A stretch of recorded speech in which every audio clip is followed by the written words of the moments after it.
All right, we'll get started.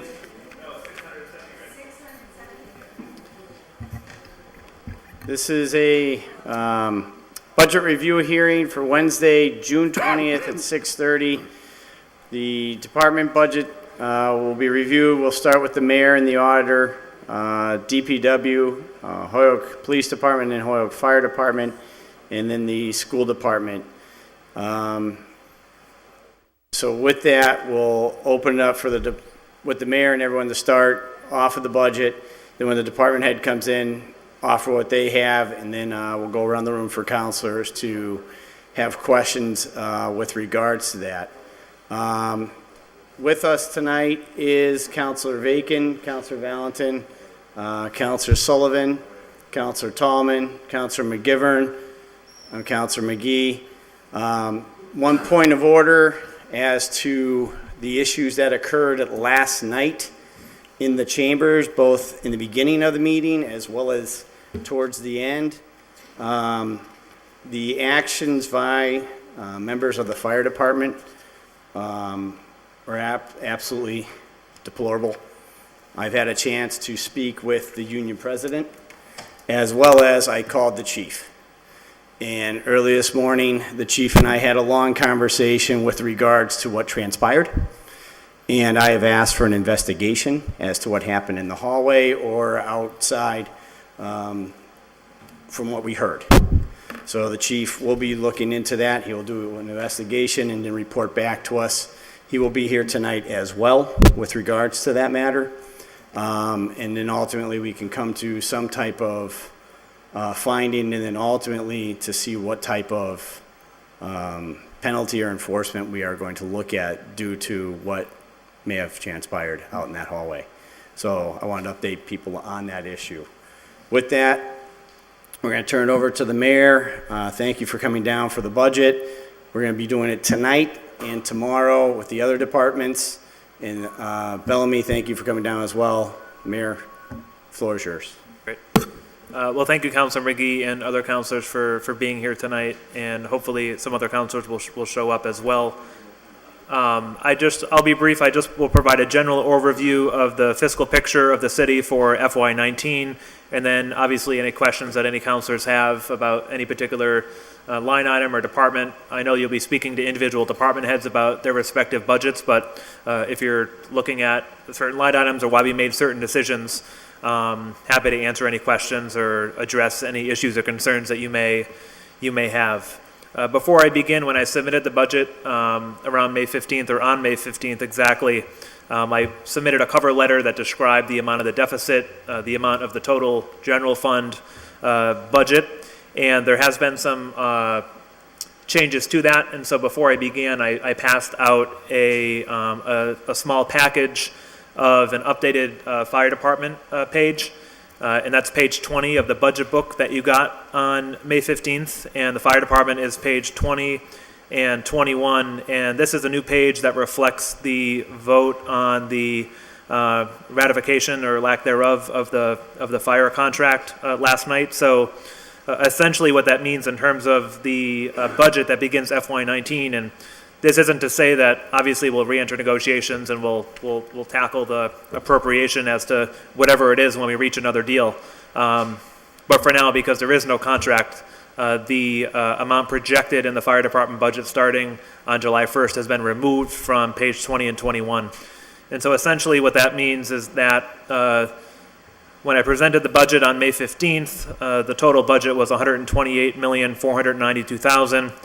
Today it's $127,834,685, and the deficit has gone from 2.4 million or so down to about $1.7 million, just to provide a general overview on that. And so in the package, I just passed out the first two pages of the fire department, and then the next pages are the recap sheet generally that talks to the deficit. So again, it's $127,834,685 overall budget. It's an increase of less than 1 percentage point compared to the budget presented last year.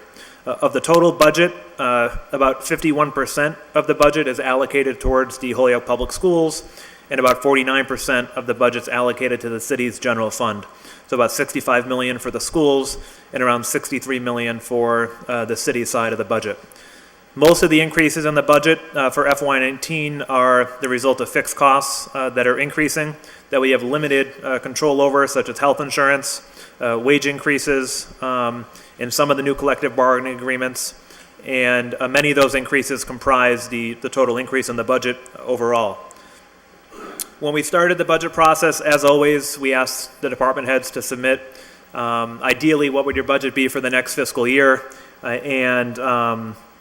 Department heads know they come in and they meet with me and the finance team to review their requests. And so this never happens, but assuming we funded every one of the department heads' requests at 100%, we would have had a $5.7 million deficit. After meeting with department heads and creating some efficiencies and being as creative as possible, identifying savings, we eliminated more than $3 million from those budget requests. And then, again, through conversations, we were able to reduce the deficit further. And as I mentioned, I'll reiterate, the deficit now is $1,722,844, just to be exact. I would note that these reductions were made despite the fact that almost 75% of the budget consists of salaries, personnel, and benefits. The proposed budget is lean. Most departments will see no increases over FY18. We have level funded most departments. We've asked them to find efficiencies and economies to keep up the record of outstanding service to the city with no increase in spending, and some departments will even see decreases without having to cut city services. The city of Holyoke has weathered tough financial conditions over the past several years. Our property values were reduced by the global recession that started in 2008, coupled with the fact that we lost our largest industrial taxpayer, the Montauk coal plant. Just to give you a sense, back in 2009, the coal plant paid about $1.8 million to the city. Today, we receive about $150,000 a year. So just in a short amount of time, we have about a $1.6 million difference, just to give you some context in terms of how we've had to weather a financial storm over the last several years. But I will say that we've emerged from that cloud. In 2017, we saw the beginning of a turnaround of our property values, which have started to rise towards historic values after several years of the recession-driven decline. We continue to see the results of years of economic development efforts with completion of a number of vacant properties, construction, such as Gary Rome, Marcotte Ford, other new construction buildings, reconstruction of the Ingleside Square. And in 2019, we expect more growth in property values, driven by significant improvements in the center city and other completed construction projects. For example, the Cubit, the upcoming East Hampton Savings Bank branch, the retail commercial property at Hampden and Pleasant Streets, along with the newly opened GTI marijuana cultivation facility.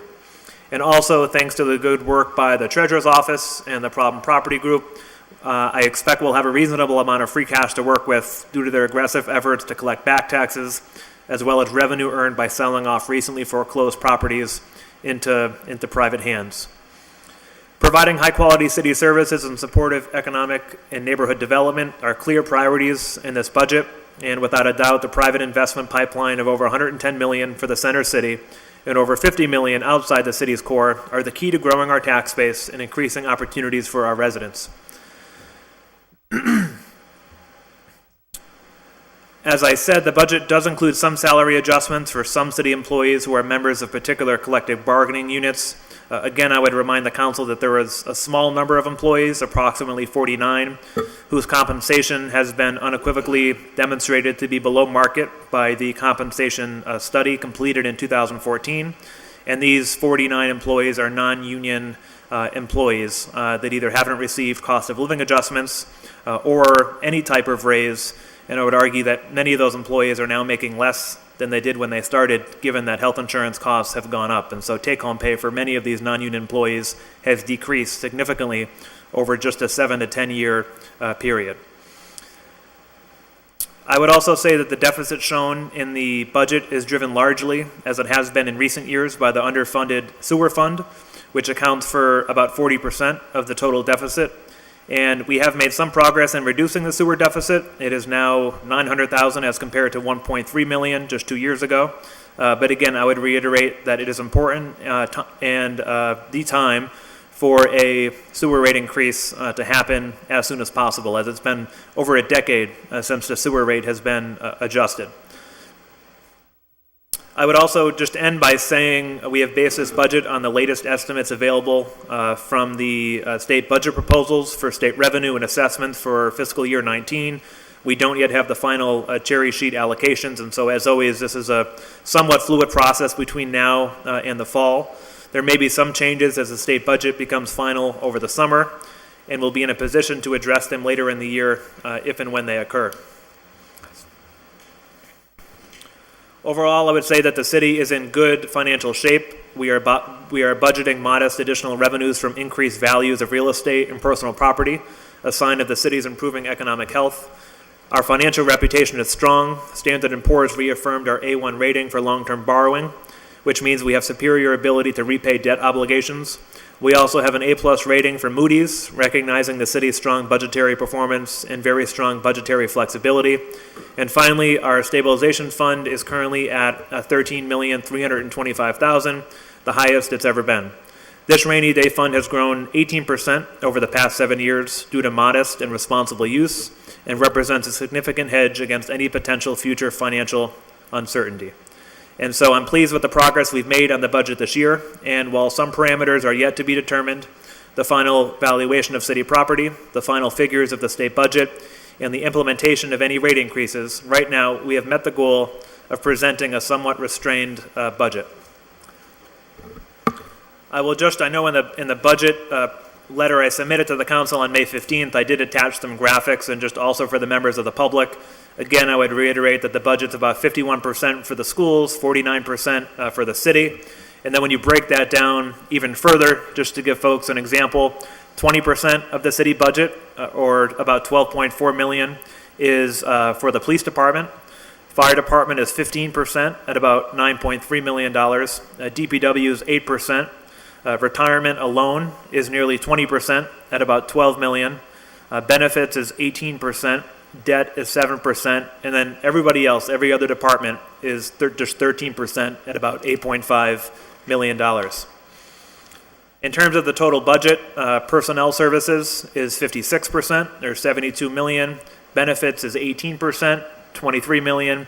And expenses is about 26%. And so again, I would reiterate that 74% of the budget, about 3/4, is salaries and benefits for the men and women who work for the city. So that's just to provide a general context and overview. And at this point, if councilors have questions or need clarification, don't hesitate to ask. Councilor McGivern. Thank you, Mr. President. Noting that we now have a simple quorum of the City Council with 7, I will make a motion to pass the second reading. No second. Councilor Leahy looks confused, but it's the traditional way to start the budget hearing. I didn't say anything. Mr. Mayor, thank you for coming down, and I want to Second. let you know that. All in favor? Thank you for catching on. I want to thank you and appreciate both the timeliness of the budget being presented to the City Council and the transparency of the not just what the budget is about, but what we're facing as a city, which is and has been a fiscal financial crisis. There's no questioning that. My approach to the budget, many of my questions will come a little bit later this evening when we look at the estimated revenue, which I think can have a very important impact on any budget and sustaining any budget throughout the year.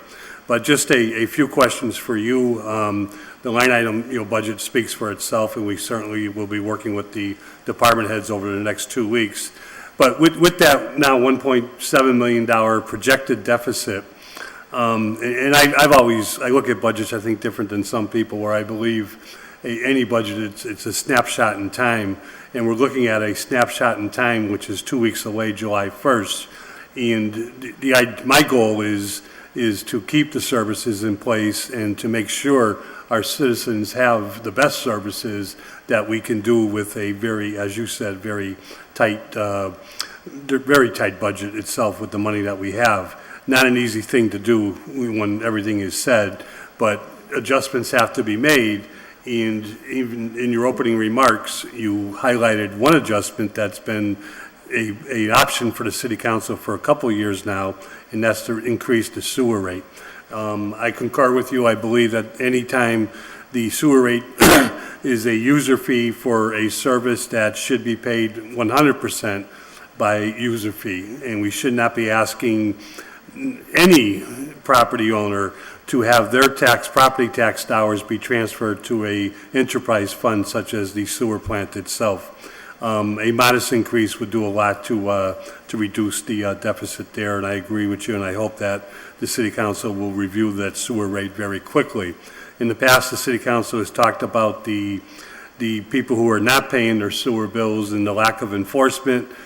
Behind you, our newest, one of our newest department heads, who just reminded me, Mike McManus, this is his second budget hearing, not his first, has gone a long way with the water and sewer department in terms of shut-offs, in terms of chasing down some of those late bill payers, we'll categorize them as. We're making progress. Hopefully we can increase the sewer rate. With that in mind, not for July 1st, but down the road, do you have any other plans, if we need, in terms of adjusting the budget to be able to make up a deficit that we cannot meet the revenue for, the 6-month period, or so to speak? Yeah. Well, first, thanks for that question about the deficit, and I agree with you around, the budget is a living, breathing document, and it is a snapshot in time. And so throughout the year, we're constantly evaluating revenue projections. Are they meeting our estimates that were put in the budget? Are they underwater? Are they exceeding estimates? And so we'll oftentimes, obviously monthly we send the reports to the council, and so we're constantly monitoring those to know where we may have some excess funds to fill in those gaps that might be in deficit. I mean, I will say that the budget, for the most part, by and large, is an accurate budget, and so our goal is not to have to come back to the city council to fill line items like overtime. You'll notice that you didn't see the police chief, for example, or anyone from the police department back here this fiscal year asking for more overtime. And I think that's a break from the past in terms of making sure we properly fund the departments to get them through an entire year. And so, yes, the budget deficit at this moment is $1.7 million. But again, as I mentioned, there are some data points that are still up in the air in terms of the final state budget and the impact that has on the city. Notably, the school budget is the one that is changed the most on the state level that then may impact the city. We also are looking at the final evaluation of city property and whether the new growth projection is higher than anticipated when we put together the budget in the spring, and I think the assessor will be able to speak more to that. And then, of course, the implementation of any rate increase.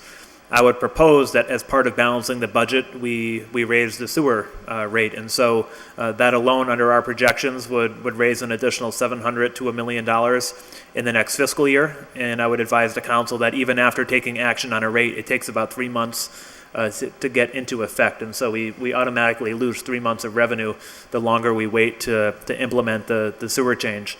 I will also say that Superintendent McManus is here. I know he has put together, not necessarily for tonight's meeting, but at the right opportunity, different scenarios and different options for that rate increase.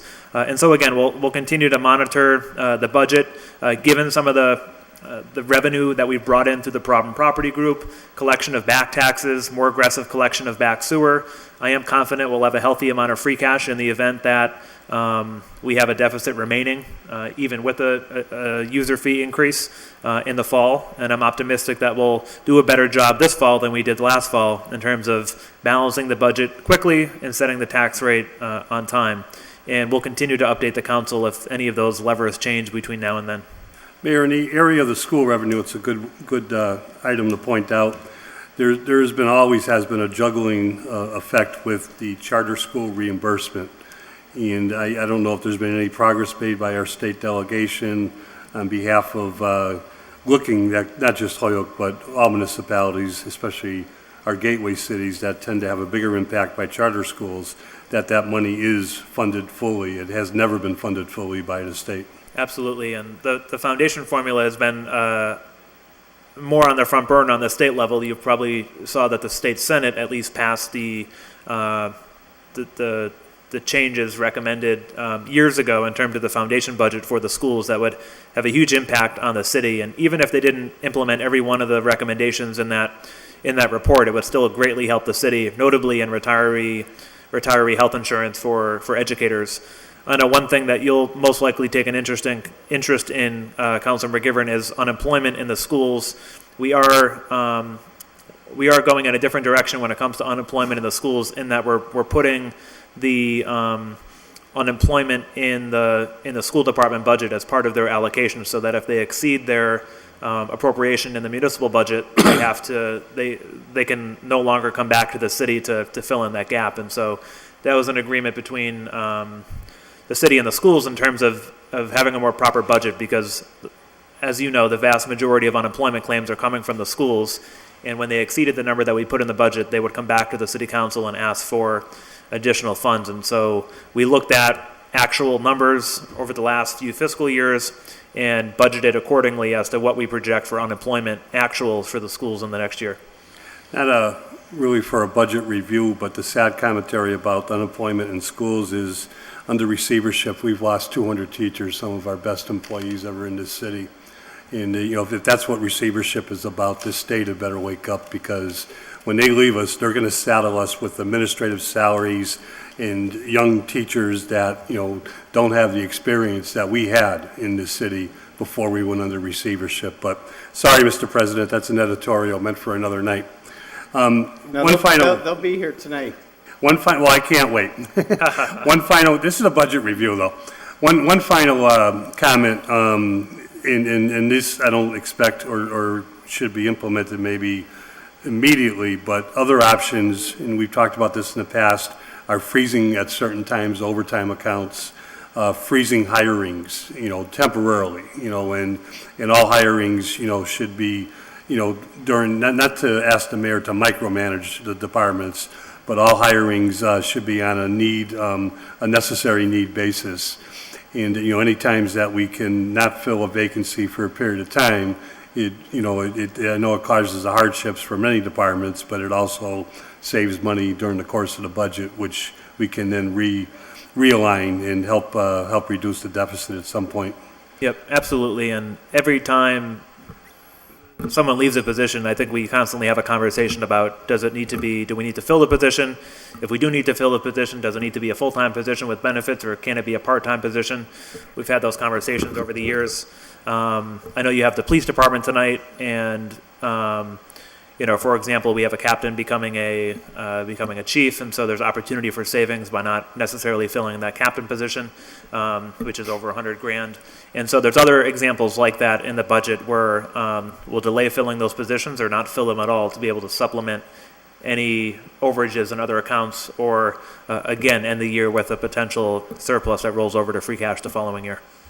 Thank you, Mayor. Thank you, Mr. President. Anyone else for the mayor? Any questions? Councilor Bacon. I don't really have a question. I just have a comment that the question that I will plan to ask you and every other department head is what positions are currently open within the department, and what grade they are, what nature they are, and how many there are. Just as a way to inform ourselves about the current status. Do you have a list of those, or? I think the department heads will be. We could come up with a list. I don't have it on the top of my head. I could think off the top of my head of potentially a few vacant positions, but there's not many, at least in City Hall, as far as I know.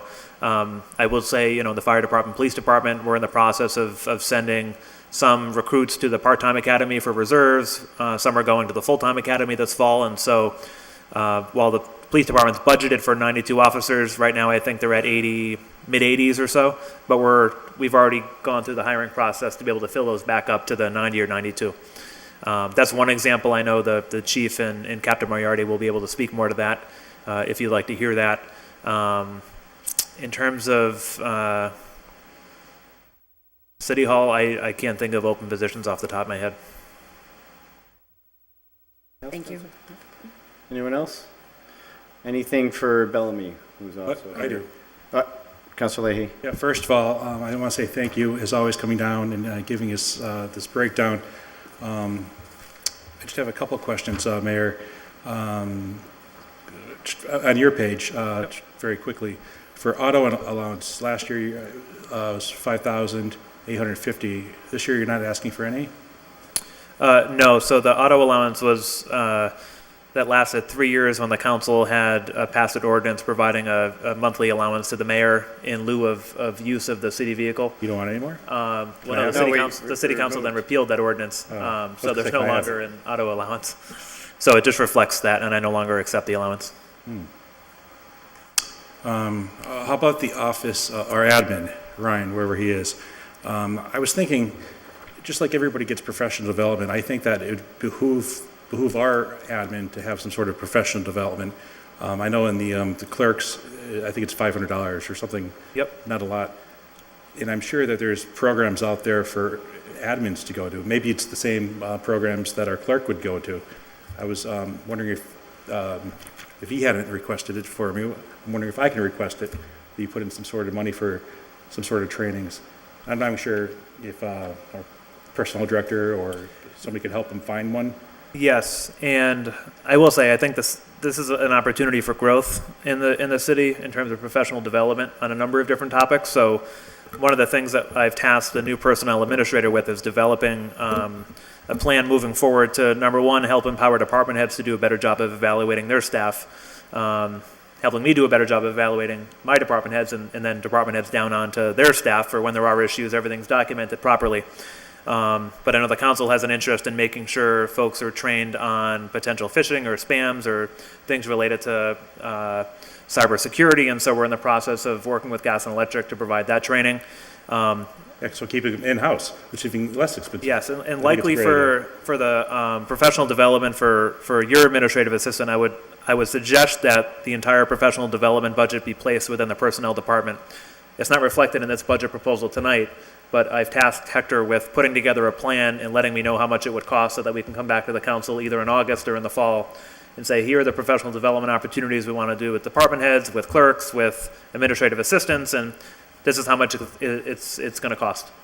Well, yes, and I'll support that. I was also talking to a city councilor. I had a meeting, not in regards to this, but he is a city councilor down near Boston.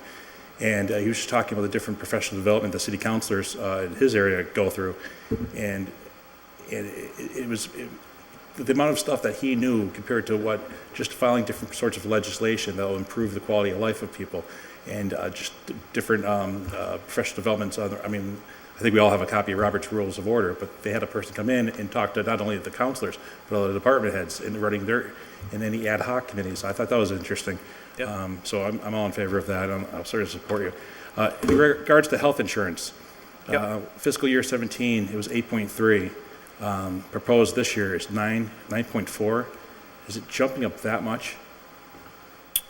So last year was, we budgeted 8.7 last year, so it's going up about 700 grand compared to this current fiscal year. And so, we have the Section 19 committee, we work with our brokers on those negotiations. What I will say, and I know, Rory works hand in hand with representatives from Dowd and Ross Insurance, with representatives from all the unions, and then we have all of the insurance companies come through, whether it's Health New England, Blue Cross Blue Shield, Cigna is our carrier now. So it's a 7% increase, it's between 7 and 8% increase overall. When we started the process, we were looking at a potentially 15 to 20% increase, and so then we negotiated the increases down. And we also, on an annual basis, we're required by the administration and finance on the state level to then evaluate, well, if you haven't joined the GIC, for example, you need to be able to justify to the state why you haven't joined the GIC and that you have better plans and better options than the GIC would provide the city if we were to join. So we do that evaluation on an annual basis, and Dowd and Ross do that for us and provide that to the city. And I've heard from other folks, they may see a GIC plan for City Hall employees in another community and say, well, wow, you're paying $50 or $100 less a month.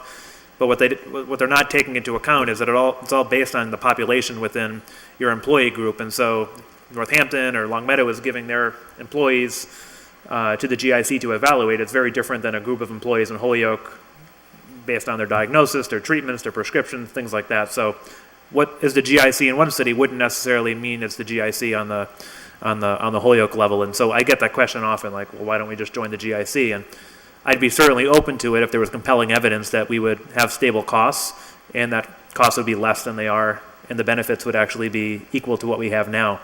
There has been some resistance to embracing the GIC, even if it was advantageous, because then we would lose a sense of local control working with Section 19. Once you go to the GIC, you're stuck in it for 2 years, and then there's no local input from the heads of the unions, fire, teachers, police, clerks, things like that. Okay. So the fire department seemed to do a very good job keeping underneath their overtime. The police department spent, what, over $1 million last year? And they're looking, page number is that? Try 18 and 19. 18. It's right in there. Here we go. 18. Yeah, so requested was 600,000, and in your line item, it's 300,000. Yep. I'm sure I can ask the chief better questions about that. I thought somebody raised their hand. But do you think that's a fair number? Do you think, I mean, they seem to go over that. Yes, and we were actually intentional about the numbers we put in here, given that we know that there's going to be some transition in some of the personnel line items on the top here. And so we know about what they spend in overtime the last 2 or 3 fiscal years. And I felt comfortable cutting, last year I budgeted $450 for the general regular overtime, but this year only $300, keeping in mind the fact that we'll have a vacant captain position and some other vacant ranked positions at the top of the department that we could then transfer into the overtime account if needed. Also, that this is the second year that we've divided the overtime line item into multiple line items. True, okay. So regular parade, fireworks, elections, snow toes. It used to just be one account, and so you couldn't really decipher how much overtime we're spending on different types of events. And I think the chief was right in suggesting that provide more transparency to both the public and the council in terms of how much overtime we're spending on That's a good point. each type of activity. But I would give the department credit in that they haven't had to come back to me or the city council for more overtime money. They've been able to live within the budget that the council voted on last year without having to come back for additional resources. And you're right. One last question. I was very happy. I'll give Steve Zreich and Anthony Soto some props here. I filed an order a couple of years ago, maybe 3 years ago. So we had a line item. We always voted on the school department. It was just a line item. We never saw anything. So I filed an order, and I think a lot of people signed on to it to get a breakdown. And, we got this beautiful book, which just is, I'm kind of geeked out, but this is a very interesting read for people who are interested in numbers. With this, when we vote on it, will we meet net school spending? And that's probably obviously a better question for Anthony, but. Yes, and I will say over the last few years since Anthony Soto has led the finance team there's much better communication between the finance departments. We have a weekly Thursday morning meeting between all of the finance, both the city finance team and the school finance team, so there's constant communication. We don't have to worry about any surprises or that we can't trust the numbers, things like that. He's good. And he's very good, very competent, and we enjoy working with him. And the transportation number in the budget's accurate as far as we know. There might be some changes based on routes on the new middle school model, but as far as we know, the numbers we have in the school department budget meet minimum net school spending. Mayor, I appreciate it. Thank you. You're That's welcome. all for me. Thank you. Anyone else for the mayor or the auditor? Todd, I just have a couple of questions. I may have missed it, 'cause I haven't had a chance to review the school budget very thoroughly, but the net school spending requirement for this year was 81,981 and a few hundred. And I was wondering, what is it anticipated to be for fiscal year 19? In the same ballpark? Yes, in the same ballpark. I don't have the exact number in front of me, but it's not that changed. Okay. And then, this is a small question, but the administrative assistant has been placing the ads for public hearings, and I see that the ad line is zeroed out. So I'm just wondering if there will be a different procedure for accomplishing that in the next year? For advertising? Right, for public hearings? So it doesn't look like there was anything budgeted for advertising last year or spent on advertising, and then there was no request for advertising either. So I guess I just don't know where that money's coming from, because he has been placing ads. So I'm not sure which department is actually paying for them then. Counselor Valentin? I know that we had a conversation, it might have been last year, about the budget for posting jobs and kind of all that coming from personnel instead of breaking it down. So I'm wondering if it got. But you mean no, like I know zone it's not change hearings exactly and that, things but like that? I'm wondering if it got It might come centralized. from planning and development. That's what I was going to suggest, that maybe it's centralized through planning and economic It probably development. goes through the respective department. I believe, and we're testing my memory, so that's not a good thing to do, but I believe that Ryan filed for a transfer into the advertising account from one of the other administrative assistant accounts. It wasn't a lot of money. It's not reflected here because it happened after December. Right, In fact, it happened very recently, I believe. Right, Think and- my memory's good? I do, because Ryan indicated to me that he was running out of money to have available to pay for the ads. And in this budget, I see no ability to transfer anything to pay for anything. So that's why I'm raising the question. Yeah, and I'm happy to talk to him, and I would just suggest to him in the future that when he fills out this form, that in the advertising line item, he requests what he thinks will be in there. Because I can really only fund what I see as a request from the department head. Yeah, I think maybe because it was done late, Yeah. it didn't have a running, And we could always Balance. transfer in there with the approval of the council at the August meeting or in the fall. thank you. Anyone else? Anyone for the auditor? Joe, sorry, Joe. Thank you, Mr. President. With the auditor, traditionally, this is the part of the budget presentation that we go over what I call the cherry sheet and what Bellamy calls the recap sheet itself. A budget review to me is, with all due respect to the mayor and department heads, anybody can talk about how to spend money. But the most important thing I think in a budget review is where's the money coming from?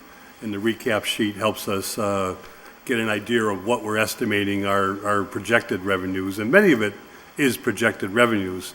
Bellamy, could you run us through very quickly the recap sheet, and feel free to editorialize on any of the, especially any of the short areas?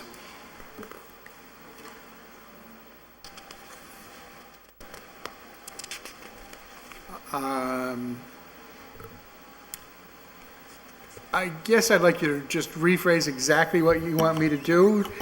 I could talk about part of this revenue is from taxes. I'm not sure what you want, so. Well, if you I can make ask it more questions clear, if it I'm happy to helps. do it. The estimated money from the state, are we basing it on? Okay. The state hasn't finalized their budget. Are we Correct. basing it on the governor's budget, the Senate. Senate's budget, or the We're- House of Representatives? The cherry sheet budget is, as it says at the very top of page 1, is based on the Senate version, which was approved a couple of weeks ago. So now we're waiting for the last version of the cherry sheet, which should come out early August, where the two conference committees get together and come up with a final determination. I'm not expecting there to be very much change there. Historically, I think last year we had some negative change there. This year seems to be a better year for the state from the revenue standpoint, so I'm hoping that will be revenue neutral to us. So that's one source of revenue. Taxes, which are another source. Page 3 of the recap talks about all of our local receipts, from motor vehicle excise tax to revenue from the schools, for revenue from fines, fees, and so forth. You can see that we're currently budgeting a slight increase next year over what we expect this year. What I'm waiting for is the books to be closed for 2018, so we see what we actually do earn in 2018, and if that is higher than projected here, we may be able to get a little bit more for next year. Not much, but a little bit. The one account I'm very hopeful for actually is the payments in lieu of taxes account, because there have been a couple of new solar plants, new marijuana factories, whatever they're called, that are giving us more revenue, so that we may find that there's more than is expressed in this in this estimate. So that's one account that, we're looking at carefully. Going forward, I've asked the mayor to negotiate with some of the people who have old pilots and see if we can increase those going forward, but that will not affect us in 2019 because we can't put it in the budget unless it's a fact. But that's a hope for going forward. Bellamy, on the levy limit, Yes. it appears that we are, and the mayor would choose this, but we are using the full levying silly, the limit itself. Right, which is 2.5% of our assessed value. What new growth calculations were used into that formula to determine the levy limit? We assumed about $15 million in real estate assessment growth, which translates to about $300,000 in new taxes. More recently, the assessor has indicated he's optimistic that might get a little bit better when we have final numbers in September, but I don't know whether that means $50,000 better or $200,000 better. But, so there's some optimism on that front going forward. It's one of the part most, of the things that happen it's one of the most between- important, and it's between also now one of and those December. moving targets that make it very Right. difficult to estimate. I think the good news is he's basing, some of that on new construction, projected new construction coming online, but also the housing market appears to be a seller's market, and I think our housing prices, and I don't know if it's going to help us this year, are on the uprise, which will help us in the future. Yeah, and Tony and I spoke about a month ago about this, and he's optimistic, as Bellamy said, that when we come back to balance the budget in the fall, the new growth number potentially will be higher than the new growth number we're assuming in these revenue projections based on the single-family homes, residential sales in the city will be reflected somewhat this year, but more optimistic even about next fiscal year, given the values going up and just given the sales. Last year, Tony was optimistic too, and we took a little bit of a hit in the new growth area. Accurate. Which was part of the adjustment, That's three why we're not quarters. so optimistic right now this year. We've been very conservative in this draft of the budget, Hey. hoping the optimism will come in the fall. Can you comment, and without, tipping your hat, but are these estimates more conservative than last year? Yes, much more conservative. Okay. That's what I just said. Yes, we're much more conservative this year, because we had estimated twice this amount last year. Yeah, And then it didn't come true, and it hurt us all, so. There's a big difference in some of these line items, and I think that's important to understand, because that could give us the flexibility of avoiding cuts mid-year, which is what we always want to avoid. Yeah, absolutely. I mean, there's only upwards of a little over $100,000 variation in the estimated receipts here compared to actuals. Bellamy, is there anything in your review, and again, I know you're at the mayor's appointment are filling in for a position that we are working hard to find the future auditor, but, we appreciate the work you do. Is there anything in your review of, as preparing for next year's budget, that you could share with us that we need to watch out for?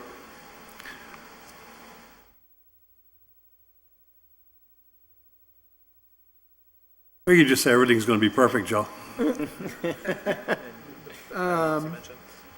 No, I have optimism about real estate values. I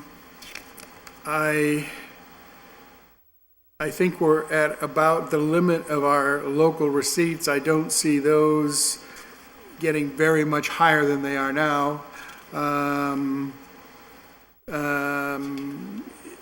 To repeat what the mayor said earlier, the one area where we need revenue is in the sewer enterprise fund, because the sewer deficit, as shown on page 2, is $916,000. So right now, the sewer fund is a significant drain on the taxpayer. I would point out, related to the sewer fund too, as you may recall, one of my proposals to balance the budget last fall was using $160,000 in sewer fund free cash as a transfer that was denied by the body, and so that $160,000 will be rolled over to next year's free cash, which would also be a source of closing the deficit further than it is.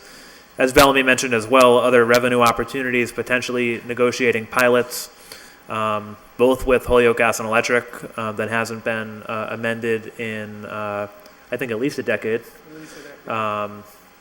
Amending that payment in lieu of taxes to the city based on their increase in revenue and investments in the city.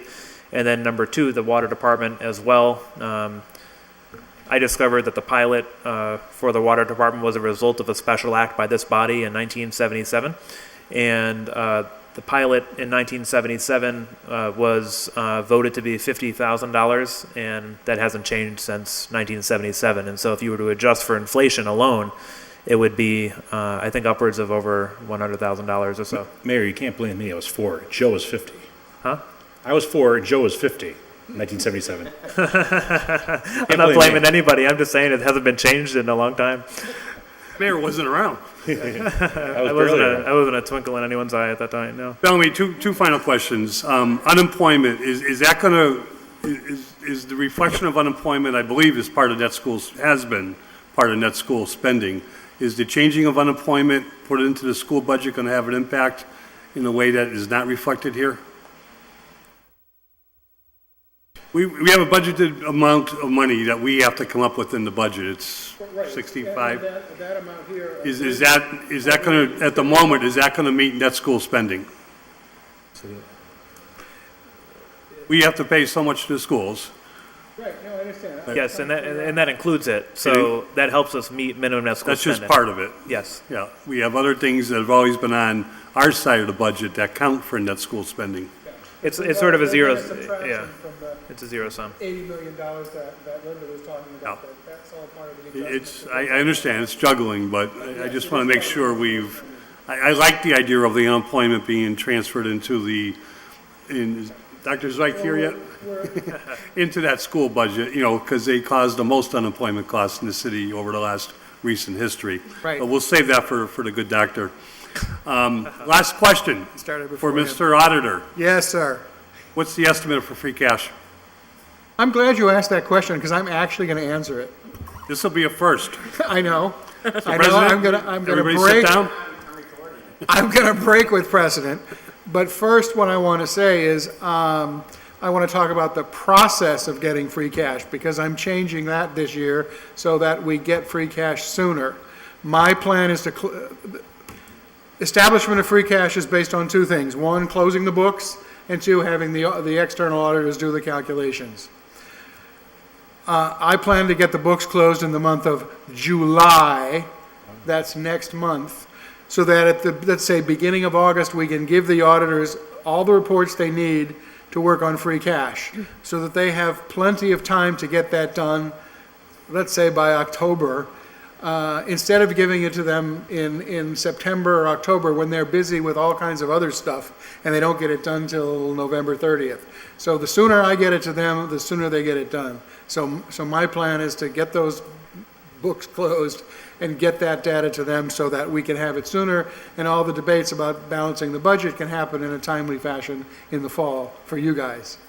That's the plan. How much is it going to be? I'll say exactly what I said last year. I think it's going to be between $1 million and $1.5 million. I don't see it more than that.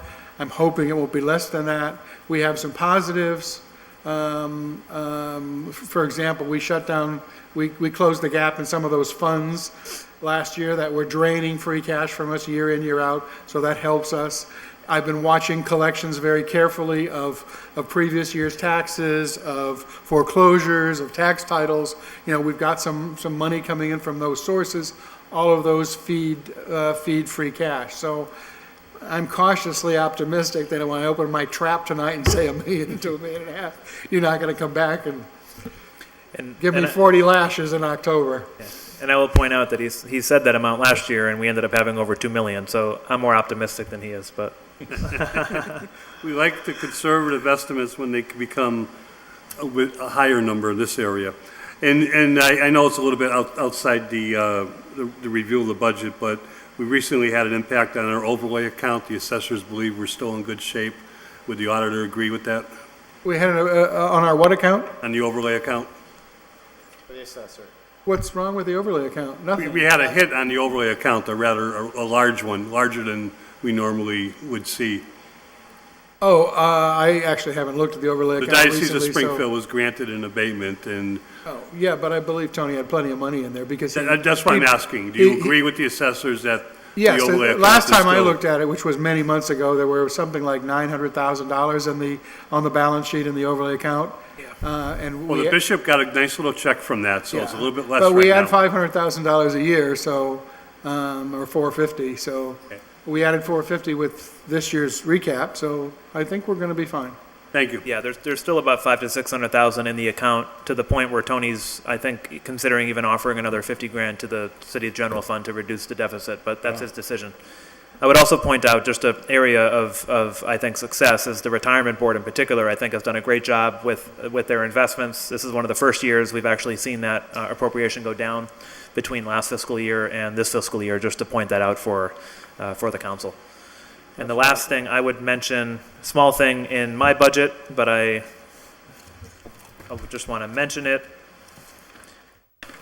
Under expenses in the mayor's office, dues and subscriptions, I request $10,000. Typically, every fiscal year, it gets cut, oftentimes down to $3,000. I would just point out that the membership to the Mass Municipal Association, that isn't exclusively for the mayor, it's also for the elected city councilors. There's a personnel administration arm of the MMA, conferences, the annual trade show, and things like this. Currently, just to state the facts, there's 351 cities and towns in Massachusetts. There's 350 cities and towns in the MMA, and we're the one city in the Commonwealth that is not a member of the MMA. And it costs $6,900 to be a member of the MMA. We typically pay it out of that line item, and I just want to make that clear. Councilor Valentin. Thank you. Thanks for being here, Alex and Bellamy. I guess my questions are primarily for Bellamy, just two questions. One, and they're both kind of around the topic of revenue. In my first term, I took a risk and I filed legislation about a local option meals tax, and we passed it with 11 votes here. Could you tell us a little bit about how much that is bringing into the city? Sure, it's on the tax recap on page 3. Just for folks watching at home so they have an idea. I don't recall whether we broke them out. We didn't break them out separately, but the total of room tax and meal taxes budgeted for next year is over $1 million, $1,050,000. Meal taxes, a little bit over 500,000, maybe it's 550 of that, and room tax is about 500,000 of that, approximately. Perfect. But it's been a huge success. Thank you. I love to hear that. Insert small commercial. And Councilor Leahy will tell us he did the hotel one. I did the hotel one. Yes, and he did. Another huge And it success. voted 14-1. The way I looked at it is because people coming into Holyoke aren't from Holyoke, and we can take their money. I voted against the food tax one because, as you can see, I eat a lot of food, and we're only generating taxes from the people who eat our restaurants. Thank you. So, thank you So who's for being who? answering question one. And She does more. question two was also around something that I supported that some were critical of, which was the Community Preservation Act. So, any numbers on what we might see from that at some point? Yes. We've been collecting money religiously since the tax bills went out in early April, and we're projecting to collect somewhere around $475,000 from all of the receipts I've seen come in, which have been plentiful. I see no reason why we're not going to make that goal for this year, for 2018. Great, thank you. Yeah, I think there's already 400 grand collected in the treasurer's office for CPA, as far as I know. Councilor Tallman. Thank you, Mayor, and Bellamy for coming down. It's a very important night to go over the budget and go over the numbers and to see what our forecast is for the next fiscal year. Mayor, one of my concerns over the past few budgets is capital expenses. You know, I'm talking about police vehicles, fire department vehicles, DPW that have been breaking down. You have any plans down the road? I mean, we don't have actually a budget for that, but we end up having to borrow money, and it's costing us in the long run. What can you say we can do to sort of shore that up so we do have, for our police and fire and DPW workers, safe vehicles? Yeah, so I would, a couple of things on that, Pete, and I appreciate the question, and I think, again, this is another area, an opportunity for growth for the city as a whole. Number one, we're still in the process of working on a a formal capital plan with the Collins Center. We've been meeting with department heads. They've been providing all of their wish lists, and because every year we ask department heads, hey, fill out this capital expense form, and it's kind of gotten to be this exercise where they just copy paste every single year, well knowing that it's very rare that we'll actually fund something, and so that's not the way that it should be done. And so what we're doing with the Collins Center is doing a 10-year projection of when we can afford certain projects based on the need and prioritizing them. And once we have that final document, we'll give it to the council as soon as possible. I would also say for the DPW in particular, there was a bond that the city council approved a few years ago that did actually meet a number of their needs in terms of things like plows, pickup trucks, a refuse truck, a recycling truck. And so the DPW by and large in terms of equipment is in good shape. We're always trying to identify more grant funds or city funds to order more recycling bins and things like this, just based on the long list of residents that we have. I mean, there is some other capital projects within the DPW. I think there needs to be a roof repair at the Volleyball Hall of Fame Children's Museum building at some point. And there's also the roof bay down at the DPW bay also needs to be repaired at some point. And so they're not critical, but they do need to be addressed. What you'll probably hear from the police department, and I'll preempt it, is in terms of police vehicles, there used to be a policy where every 18 months there would be 5 to 6 cruisers ordered. Because we've been a little more tight financially the last few fiscal years, we haven't done that as we have in the past. I think there is an order, and correct me if I'm wrong, before the council for about 300 and something grand from stabilization to fund. 276, I believe. 276, yes. I think for 5 or 6 police cars.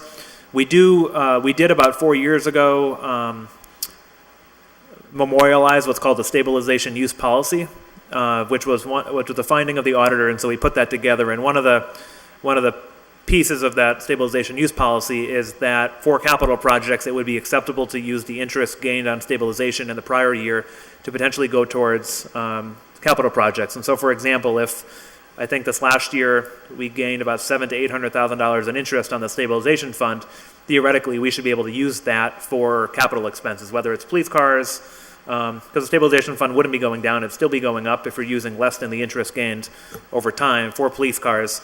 The fire chief as well, I know him and I met, we meet often, but our meeting last month was about, he showed me the calendar of fire trucks and apparatus and the need to order new equipment for the fire department. I know in my first term, we did a bond for $1.5 million for 3 new fire trucks, and now there's a need for other equipment that's from the 80s and 90s that needs to be updated. And so the chief can speak more directly to that, but I would just reiterate there is a pending request before the council for new police cruisers. And mind you, when we don't order new police cruisers on a more regular basis, that oftentimes leads to an increase in the repair and maintenance line items within the police department. And Mike and the DPW can also speak to this in terms of making sure we identify good mechanics for both the police department and the fire department. But again, Pete, I would just say we need to do a better job with capital expenses. Oftentimes it's, hey, do we have enough money in free cash for this need at this time? Can it come from stabilization, or can we go out and find a grant from the state or federal government to meet the expense? Okay, thank you, Mayor. One more question just for Bellamy. Bellamy, on that recap sheet, page 3, and I know we have a difficult time collecting money for parking and parking facilities, and we've had some problems there at the lots. You estimate receipts of $420,000. Is that a fair number for parking? No. So that's going to change? This number was done, some time ago, and I've been looking at parking receipts for this year, and we're not going to achieve our budget for this year. So I think that's a little high. But again, we'll find out at the end of the year when all the receipts are in. But I think that's probably a little bit high. So that could definitely change. That could change, yes. Definitely what's coming in, because it seems like a high number, and I know what the issue with Well, once I learned about these at a previous meeting, I heard that the machines were not collecting fees for daily parkers. That's hurt us. Yeah, well, that's important to know that, so we know when to have them coming in, an honest number. I thank you for that. And I would just on that point reiterate, we are trying to Band-Aid the problem for now, which isn't a long-term solution, but I have assembled a parking committee that Mike is chairing at the DPW that has a representative from the chamber, downtown business, and some other folks to put out a request for proposals for a new way of doing parking. And so we are doing a pilot program right now across from City Hall in front of Holyoke Massachusetts. And there are a number of companies that have reached out to the city that would, there's different scenarios. And so I've tasked with the committee with meeting with different groups, issuing an RFP, and then coming back to the administration with a recommendation that would modernize all of the parking meters, also manage the garages, potentially recommend modification of rates once again. But, I mean, we're a city, and we need to look and act like a city, and so you should be able to do these things from your phone. If you're doing that in Northampton, Amherst, and other communities, you should be able to do that in Holyoke. Technology, for example, that, are motion censored and either have cameras or not. When a car leaves, it automatically goes down to 0 minutes, and so you're not taking advantage of someone else's 50 cents. Just other ways to enhance revenue for the city and to avoid cities making a pretty significant initial investment. Oftentimes the companies they make the initial investment for all new technology, and then there's a revenue sharing agreement between the company and the city, which oftentimes is the revenues 3 or 4 times of what we're bringing in now. So those are things hopefully to be debated as soon as possible. I would to be optimistic, I would hope that an RFP is on the street within the next couple of months and a recommendation by the end of the calendar year. And so, no promise, but I'm hoping we'll be able to make a change this next fiscal year and capture more additional revenue at the tail end of the fiscal year. Yeah, appreciate that. Thank you. Counselor Sullivan? Yeah. Bellamy, just once around the CPA thing again, it's $475,000 that we'll be collecting through the real estate portion of Holyoke. What's the state match going to be? One, I don't know. Two, the last thing I read, I think it was around 15%, something like that. But I could well be wrong, so you can't, that was just something I saw in some article recently. I've heard as low as... I don't know for sure. Yeah, I've heard as low as 10%, but even if we use the 15% number, we're looking at 55,000 or so from the state to match our four. Yeah. So, and just, for the public that's listening, we won't be spending any of these funds until 2019, till we'll be awarding grants or projects in July of 2019. We won't actually be seeing the use of these funds. Yes, and so at that point, there'll be at least over $800,000 in the CPA account, closer to $900,000 with the state match. I know we have our state delegation coming in, I think, next week, and they could probably more accurately answer questions about budgeting for state matches and mandates and things like that. Let's all stop calling it a state match. Let's just call it a tithe, Counselor Valentine? Thank you. I just wanted to ask the mayor, as you were talking about the innovation and the kind of systems that we're looking at coming into the city, if you could just briefly touch on the Valley Bike Share program and if there's any investment from the city, because there's been a lot of questions. I think it's a phenomenal project, and I'm happy to hear that there's going to be 9 locations throughout the city. So any update that you can give us about that, if there's any cost to the city, and also if there's any update on what the 9 locations would be. Yes, so the Valley Bike Share program, I believe the council's been briefed a couple of times throughout the last year or so on the project. We needed to accept a grant, I believe, and Marcos helped lead that conversation at some point several months ago. But it was a project that Pioneer Valley Planning Commission has brought together, and it's a very cool collaboration between a number of communities: Springfield, Holyoke, South Hadley, Northampton, and Amherst. And Pioneer Valley Planning Commission was the lead, along with Northampton, and we got a planning grant, and then we put out an RFP. We got a number of sponsors from both local businesses, and then other communities were tasked with getting sponsors as well.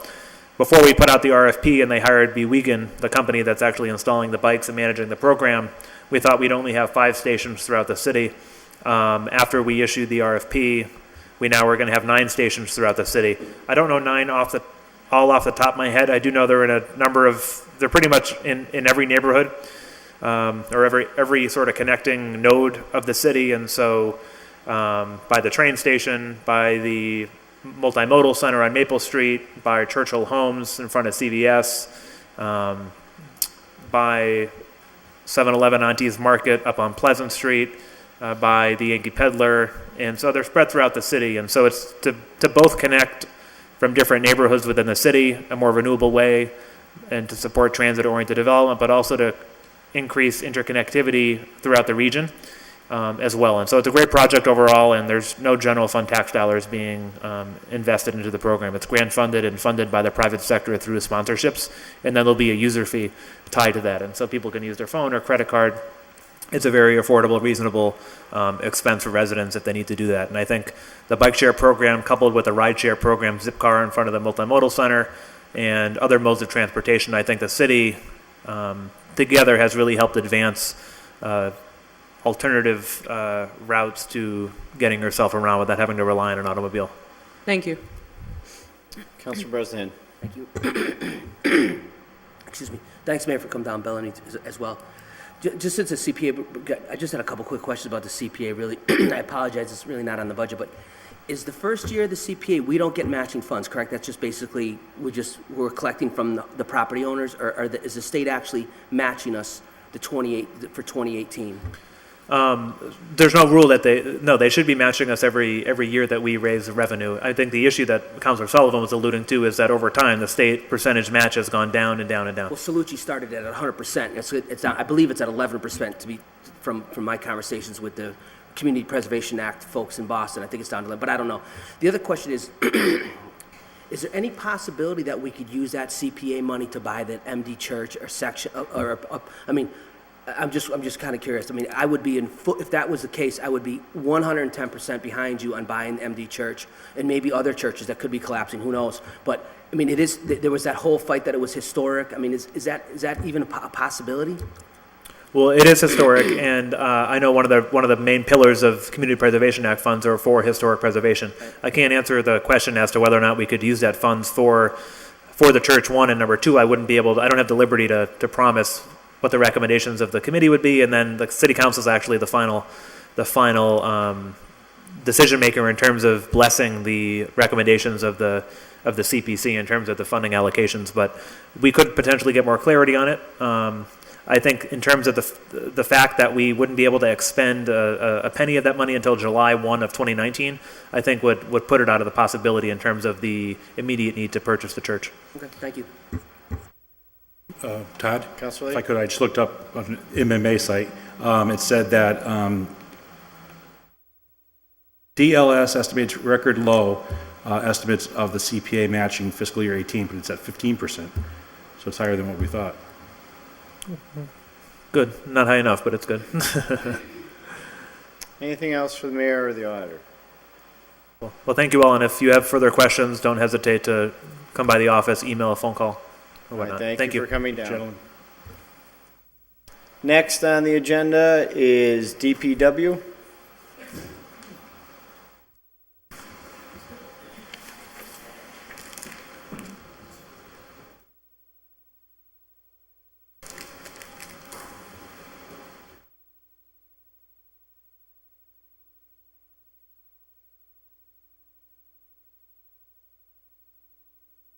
We invite the commissioners in also. Yes. Mike, any commissioners here?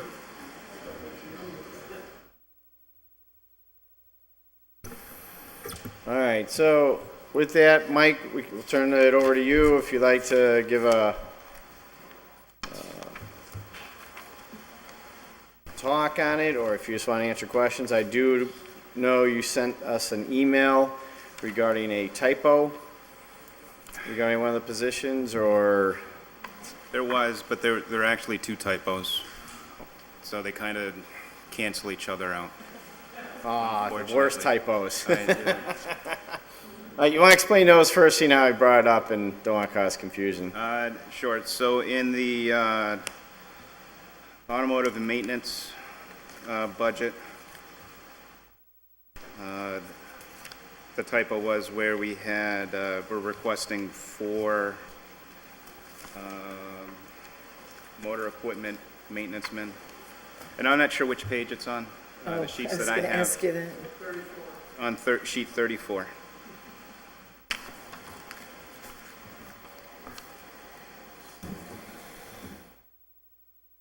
Okay. So on sheet 34, motor equipment repairman, it should have a number of 2 with a value of $100,378. Okay. But on the next page, page number 35, the heavy motor equipment operators, that should have a number of 9 with a requested value of $382,552. And Bellamy, you're going to get us a corrected sheet for that, or? We were thinking if we proceeded as it was proposed originally, You're just going to, we'll do a switch in August. We'll do a budget transfer to the council after the new year, because we thought we couldn't give you new sheets now, so we figured we'd just do a budget transfer. okay, After the new year begins. okay. That just seemed the easiest way to do it. All right, so, We notify you now, so when it comes, you're not surprised. all right, thank you. So, Is there any issue with us cutting the line item? Well, these line items are for, people who are currently working for the department. No, I'm talking about where there's only 2, not 4. Well, if you cut it, we wouldn't be able to transfer it over to the refuse collection in August. you have to wait for free cash and then, Right, because as it's proposed, it's in the We're- budget and you're just doing a transfer. right, we're line over on that. budgeted in auto, we're under budgeted in refuse. So our intent is to make the transfer next fiscal year. All right, so we'll turn it over to you if you just want to give a breakdown or if you have any comments, and then we'll turn it over to questions. So there are 3 new positions that we're requesting in this budget. One is a construction engineer. This is a person who would oversee city construction projects. So this would be some of the new equipment that we've purchased recently, actually going out and using that equipment to fix our infrastructure using in-house personnel rather than going out and having a contractor do it. This is things like raising catch basins or manhole frames to grade.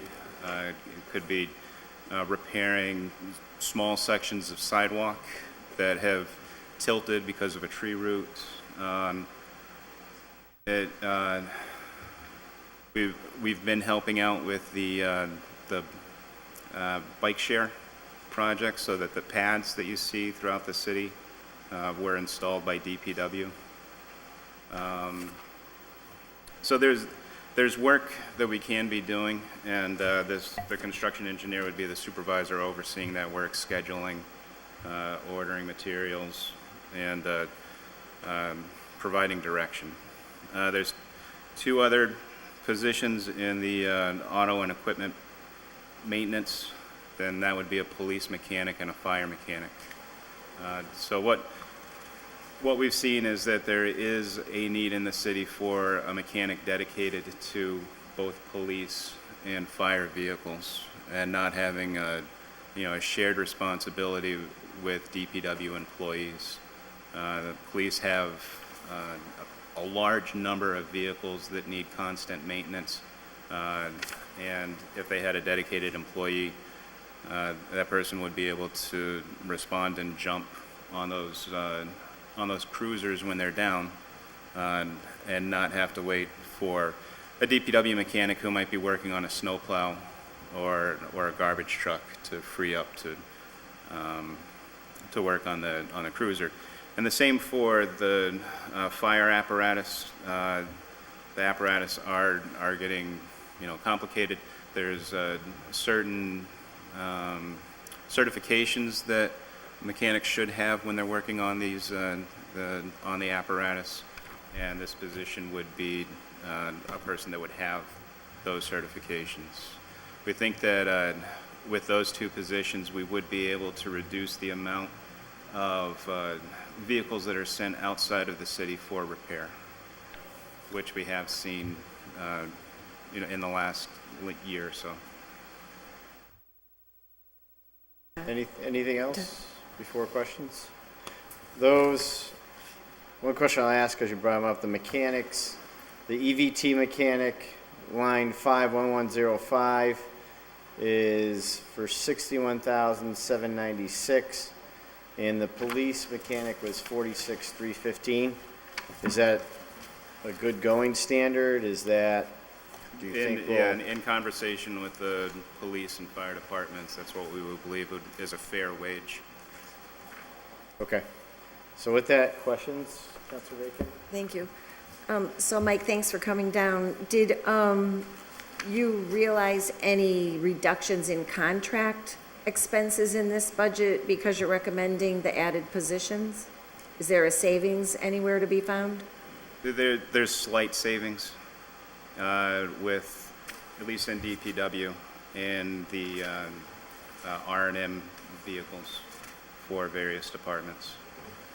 So, We've also seen that with the new equipment that we purchased. We're able to retire some very old equipment, and we think that would lead to some savings. I'm with you on the equipment. I'm leery of positions because they come with the 20% benefit cost and the ongoing costs. So I'm always looking to see how is the contract working expense-wise and timeliness versus, the direct staff. So that's what I'd be trying to weigh. Okay. Thanks. Councilor Lisi? Thanks. Thanks, Mike, for coming down. I think that I understand the need for police and fire mechanics, given the aging fleet that we have and the repairs that we're doing as opposed to buying new vehicles. However, I was just wondering if it's at all typical, or do you think that it's possible to find someone who may have both skill sets as opposed to hiring two independent positions? I don't believe so. No. I mean, they're distinct. The police mechanic is someone who would be, Ford certified, and working on regular cars and SUVs. Can you just bring the mic to your face Sorry. a bit more? So the police mechanic is someone geared more towards regular automotive maintenance, whereas the EVT mechanic is someone who would work on pumper trucks and So pressure. they're just highly specialized. It is, yeah. Okay. Okay, that was my one question for now. Thanks. Councilor McGivern? On the mechanical part of the budget, Mike, traditionally when this clearinghouse of mechanics were placed under the DPW roof, the idea, and at the time, the police had their own mechanic and the fire department had their own 2 or 3 mechanics. They were literally cut from the budget. But if you look or you wouldn't look, but as we look in the budgets for the police and fire department, there is still and always has been a line item for mechanical repairs, which traditionally is what pays for an apparatus or a cruiser that ends up, whether it's with you or whether it's contracted out. So if you're hiring the people to do this work, I guess you're saying we can cut those line items in the police and fire department budget? I wouldn't cut them because, one, we don't have the people yet in the position. And if you were to cut it, then it could be something similar to the tree climber, where we go out to try to find somebody and you never know. We think those numbers are legitimate numbers where we could hire somebody. I would just be leery of cutting those other services completely. I'm leery of hiring people if it's going to cost us in both areas, if there's no savings. We were sold a bill of goods. It's nothing to do with you. We were sold a bill of goods from the Mayor Sullivan administration and to cut, some very dedicated mechanical employees, especially in the fire department, which is a special type of mechanic. And the idea was to put everything under one umbrella and save the city money.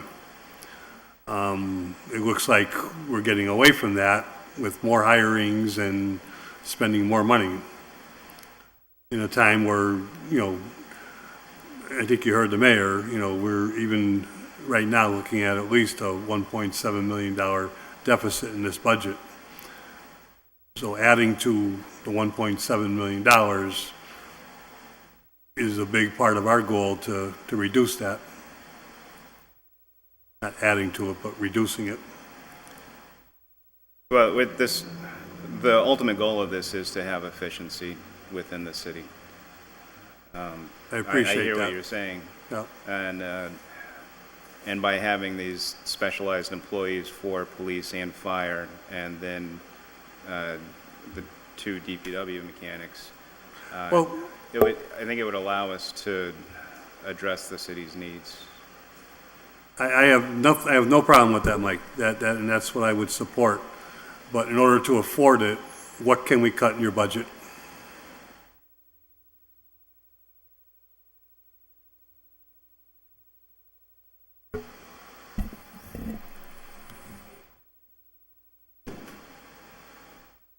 I mean, if you're looking for $100,000 to cut from the budget for those. We're looking for $1.7 million, but give or take a couple. I mean, if you compare the auto,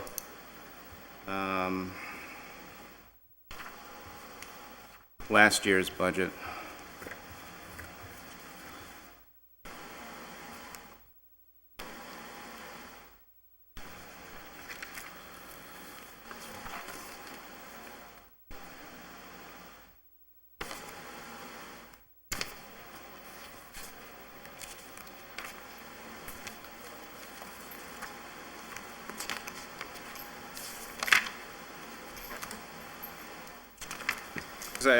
I could offer to look into the budget specifically, but there's no one item where I could say we could take $100,000 from here. We have our motor vehicle repair is in various department budgets.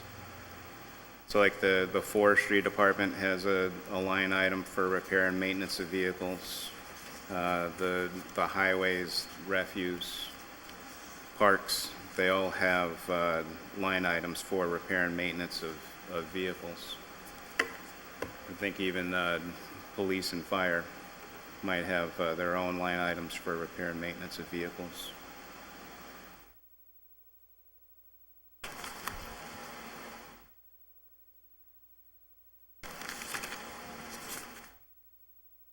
Joe, are you done? or- Are we, well, I'm not sure, Mr. President, are we just concentrating on the mechanical part of the budget, or?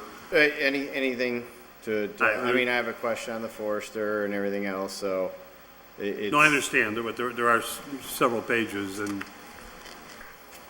I'll be happy to go through them all. Well, I know Counselor Sullivan has a quick question while you're going That's through. fine. Or, okay. Yeah, Mike, on page 31, we have line item 52300 for hydrants water use. We heard from the mayor earlier, we haven't negotiated a pilot with the water department in whatever, since 30 years. 19th. Yeah. So And, that, so there's $45,000 in there for use of fire hydrants. That sounds like a good pilot negotiation right there, just to slash that. that's been in DPW's budgets for the last 7 years, and it's been the same every year. Oh, Kind of an and- arbitrary number, there's no meter on any of the hydrants. There's no meter. And I think this is where the water used for fire protection comes from. Yeah, I understand it's water used for fire protection, but it's city water, city reservoirs, and it seems like it's a shell game just moving this money around like this. Well, we also have line items for water and sewer of various city buildings. Yeah, and that's metered, right? And they get a bill for Are those metered. buildings just like any household would, right? Correct. This is just a flat sum fee paid to the water department every year, $45,000. Well, right? It is. Would it hurt you if this was cut? It could cause problems with the water department. How's that? It's just changing the standard practices of what's been going on for probably the last 30 years. I'm not putting you on the spot. It's been going on for 30 years. That's interesting. Okay, thank you. Counselor Bacon?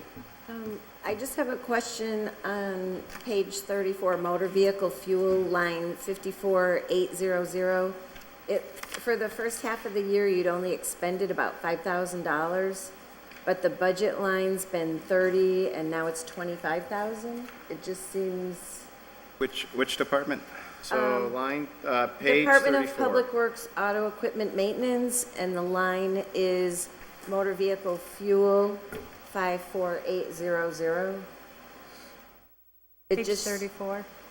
It just shows that maybe there would be $9,000 of expenses with a budget of 25,000, unless there's something that happens in the second half of the year that we can't see. I think that could be the case because, in 2017, we expended 30,000. Yeah, it just seemed dramatically lower, so I was just wondering.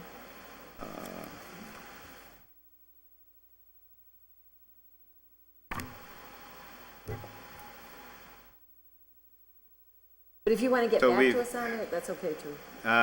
Earlier this week, I'd updated the budgets, and we've currently expended $27,500. Okay, thank you. Counselor McGivern? Mike, will you be handling the city engineer budget this evening? Yes. It's page 29 for everybody else. Can you run us through the / engineer assistant DPW superintendent salary? So that's a new hire. We currently have a new city engineer assistant superintendent, Bob Parent. He was hired recently.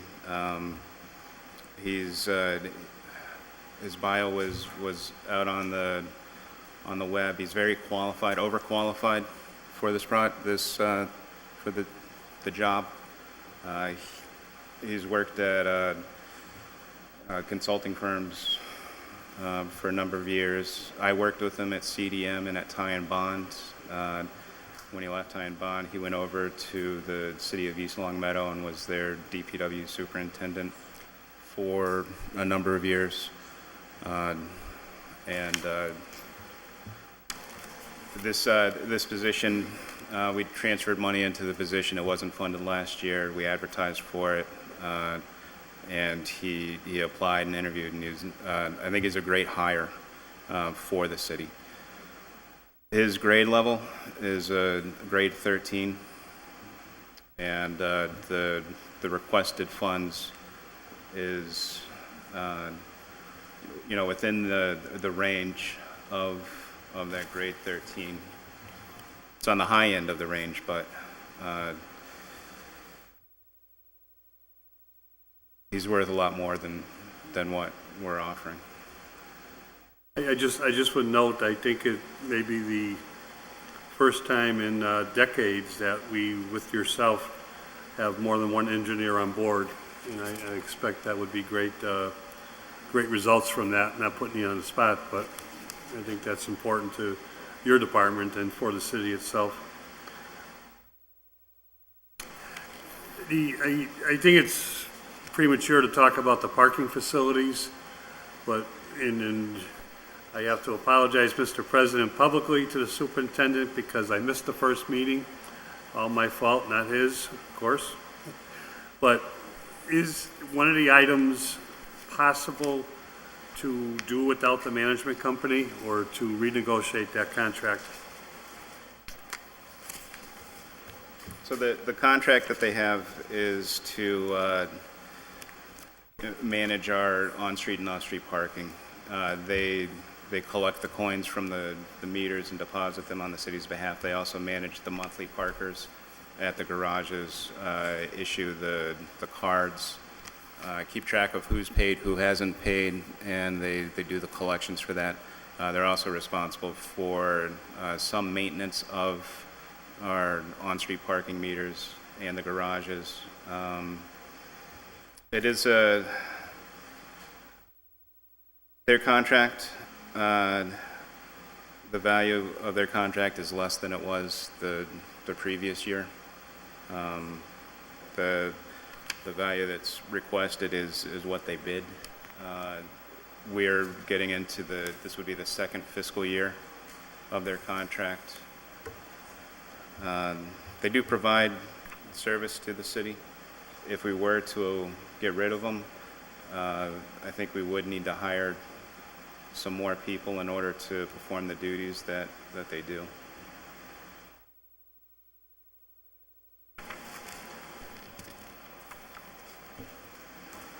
It kind of goes along with some of the mowing contracts that the city has, where we hire another landscaping firm to help mow city lots. And is it something that DPW could do? It is, but we just don't have enough manpower on staff to do it. And my final, more of a comment, Mr. President, is on the set fee for our fire hydrants. We don't pay for water, we pay for distribution, and the distribution costs of the water departments are paid for by a user fee, which is what this is. It's an estimated, of course, in the area of fire hydrants. But, you know, if the water department doesn't collect the revenue they need to offset the cost of operations for distribution, and I think their rates have been tremendous, and we all agree, and their operation is one of the most efficient in the city, then they have to consider increasing the rate. So it's get it now or get it later, and I think the city, I've always said the city should pay its fair share in terms of use, whether it's electricity, water, sewage, and so on.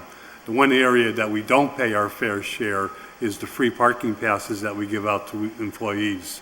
And when I say pay it, I mean we should at least be able to account for that in terms of the operating costs of the parking, especially the parking decks themselves. But that's been an editorial comment of mine for some time. Thank you, Michael. Thank you, Mr. President. Anyone else for DPW? No? Okay. Thank you, Mike. Thank you. Next up, item 3 is the Holyoke Police Department.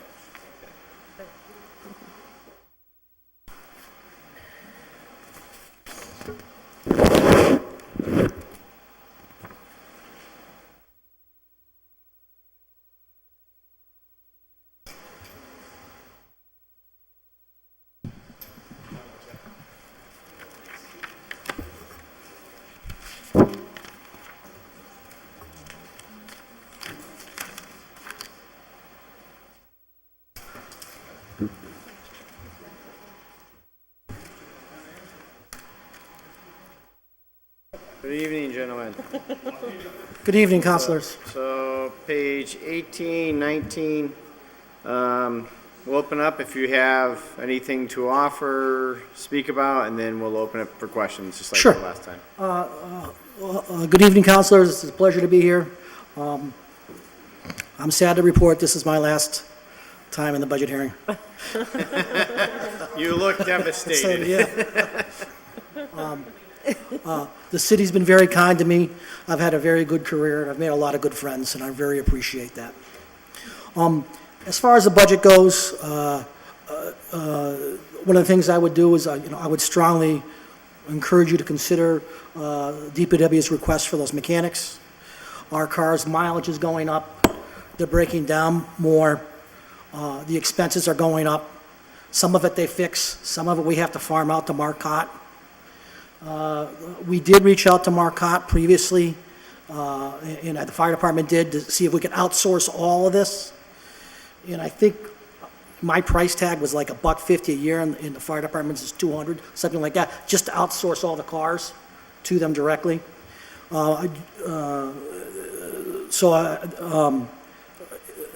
It just seemed prohibitively expensive. We do have a need for it. We used to have a mechanic that used to work at DPW, a great mechanic by the name of Jim Davis. He got hired on by the water department for more money. And we've been in a deficit with our car repairs since then.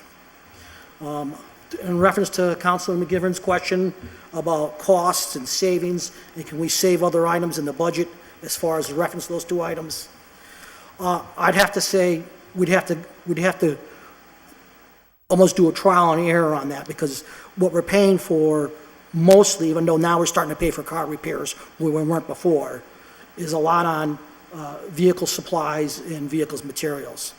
We were budgeted 57 for vehicles. This year, we spent 60. And then for repairs, we were budgeted, we started with 60, and year-to-date, we spent 90. So, again, some of that's farmed out. I can't give you an exact number of what was farmed out to Marcotte, but that certainly would be a cost savings. But going back previous years, if I look at repair and maintenance of vehicles, past few years, I'm looking at 60,000, 53,000, 60,000.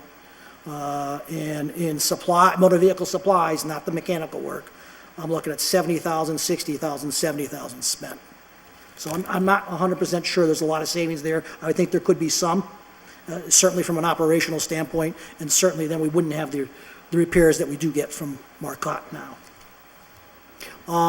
What's new in the budget was here previously and is new in this year is there's 4 part-time dispatcher positions where they would work as relief. I have 12 full-time dispatchers right now, and it takes a little while to get someone trained and their competency level up. I have 2 that are close to retirement, and I have another one that's being hired as a reserve that I imagine at some point we will hire her as a full-time officer. So I am going to have a shortage with 4 part-timers. It lets me get them on board and lets me get them trained, and eventually lets me glide them into a full-time position without that downtime. I would strongly encourage you to consider that in the budget. And I will happily take any questions. Councilor Lisi. I'm just going to ask a follow-up question. When you were saying that the farm-out contract to Marcotte was $150 or $200 for the police work, is that the price tag that you said to Marcotte? Like, can you make this happen, or is that the price that Marcotte gave you to have that sort of contract with the city? We reached out to Marcotte and said, if we gave you the fleet, our fleet to maintain, what are you going to charge us annually? And that's the price that he came back with, as Yes. opposed to, this is what we want to work with, and can you make that happen? Yeah, correct. Okay, thanks. I just wanted to get some clarity about that. I have a question first. Retire, we know police and fire have always the retirement and the buybacks. You have projected, I think I lost my page. But what are you projecting for retirements this year? Again, that's a moving number. So I'm projecting 8.5. We owe half from last year. So you're projecting 8 to retire? 8.5. Well, half from last. Because we owe half from Yeah. last year, somebody deferred. And that was the projection based on, that number can go up, that number could go down. But based on that, if you want to get to the bottom line on these buyouts, it's about 245 short. If those 8.5 go. So if all, Yes, I understand the half, so if all 8 go this year, we're still short 45, by my numbers. Again, if less go, that number will go down. If more go, that number will go up. I know you can't, it's always a guesstimate, but are you thinking all 8 are gonna go? I'm sorry, I think, Are you, oh, I know it's a guess. yes, I am. Especially in this day and age, just, policing's changed. And So when we people are have towards the to tail end of their career. Consider that for the budget in the sense of, instead of being 1.7, you gotta add in the, okay, that's, I good don't to want know. I don't want there to be any surprises. we appreciate it. Anyone else for Counselor Sullivan? Thanks, Chief. The line item 51590, the court appearance. As of May 31st, you still had 48,000 available in that count. And even then, 30,000 had been transferred out of that account for overtime prior in the year. So that's like 78,000, you know, with just a few weeks left in the year. The request this year is for 200,000.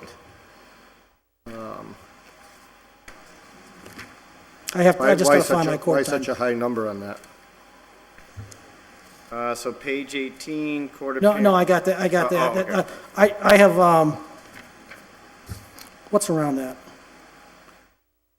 Matt, what's around the court time?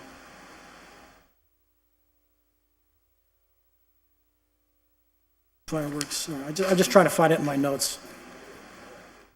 Holiday.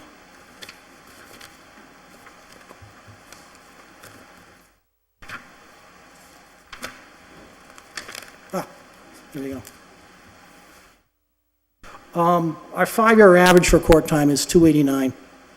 We've been knocking that number down, and thanks to some work with the court and, excuse me, the judge overseeing a Holyoke court. Yeah, no, I know that. We've been knocking that number down, but the 5-year average is 289, Mike. Well, I understand the average is 289, but the actual, as of May 31st, only, there was still 48,000 available. And like I said, that number would actually be 78,000 if 30,000 hadn't been transferred out to regular overtime. That's correct. Yeah, so 78,000 still available with just a couple of weeks left. And we've got 200,000 in the budget for next year. It would seem like 100,000 would be a closer number of what you're tracking. I understand about the average, but what you're actually tracking from the previous years, you've done much better than the average. I'm showing, year-to-date, we spent out of that account 144, and yes, we moved out 45, projected a year-end balance of 5,000 in that account.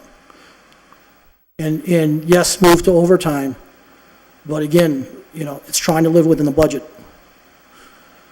But the budget for overtime, this money wasn't budgeted for overtime, it was budgeted for court appearance. And That's correct. It's being used to transfer to fund other accounts. Yeah, Yeah. that's correct. All right. On the, let's see, this is line item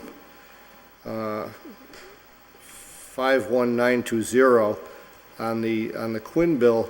I understand our obligations there, but we've got halfway through the year, we had spent, we were tracking to spend just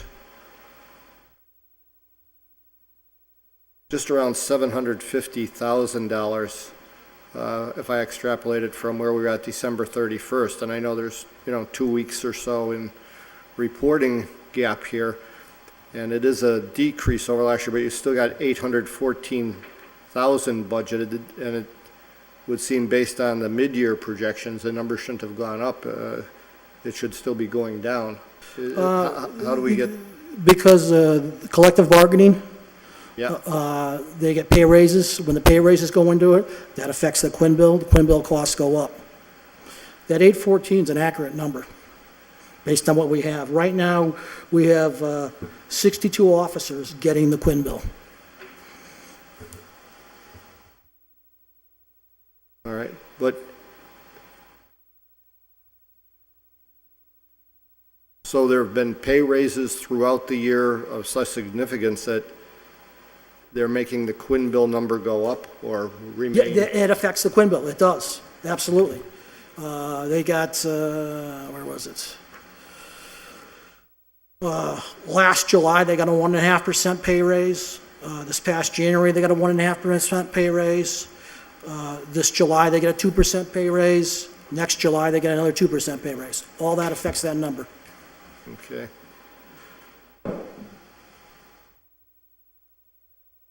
Okay. And this is no way accusatory, it's just a, for the public, I've had a lot of questions. What, as far as overtime goes, what checks and balances do we have in the department to ensure that we don't have anything like what's gone on with the state police recently with their overtime? Can you give us a little overview of what we do to make sure we could never be embarrassed by such a thing? Well, first, and you know, I think there's a number of state police troopers, certainly not the whole organization, that had clearly some ethical issues. Yep. And basically stole, and that should never be tolerated, and it isn't being tolerated. I can tell you that does not go in the Holyoke Police Department. We have men of integrity and ethic, and they're very ethical. We do have a system of checks and balances. Slips have to be filled out. They have to account for their work. Like, let's take the grants in general, like some of the traffic grants, right? A little bit like the state police. You know, they have to actually generate a report. What did you do? How many stops? All that has to marry up, and it can't marry up to when you were working days and you worked over. Until they were almost forced out. That's not happening anymore. You're probably aware of it. The past 3-4 years, we're minimum 4 people retiring, sometimes up to 6 to 8, and we take from that reserve number. So on numerous occasions, we have a brand new reserve. We just get them through a 6-month reserve academy, and 2 months later, they're in the full-time academy. And that's a lot of wasted funding. So with the numbers that we're seeing hired, over the past 3-4 years, lengthy answer, I apologize, at least 12 people. We're sending minimum 4 people, 4 people to the past 3 academies easily. Okay. So if you could just connect the dots for me. Under the Quinn bill, we got 62 officers who have some education, some degree. And under the new contract, you're budgeting only for, of all these new hired officers, only for 6 are looking for the education stipend. Yes, that's a contractual benefit. They don't get the Quinn bill, all the new hires. I understand that, but of all these people you hired, are we saying we no longer have educated police officers? No, we're not saying that at all. Then why are we only budgeting for 6 under the new contract? How does it work? 6 full-time hires, is that what you're talking about? That's what you're budgeting for 106,000 under the education plan contract. There's like, I'm sorry, hang on. There's, we have 21 officers right now who get that benefit under the education plan. Okay. I apologize. So the 6 is typo? No, we're looking to hire 6 full-time because right now we're at 84 bodies. That's where the 6 comes from. That's not a typo. Under the education plan, different from the Quinn bill, because it's at a reduced benefit, they get $2,200 for an associate's degree, $4,400 for a bachelor's degree, $6,000 for a master's. Currently, 21 officers get that. And as we hire, so let's say I hire 6. I'm going to speculate without even looking at their background. 3 of them are going to have a degree, and 3 of them are probably going to be ex-military. So, you know, each year that number is going to climb a little bit. But the $106,000 is covering 21 officers plus projected Yes. up to 6 Yes. more.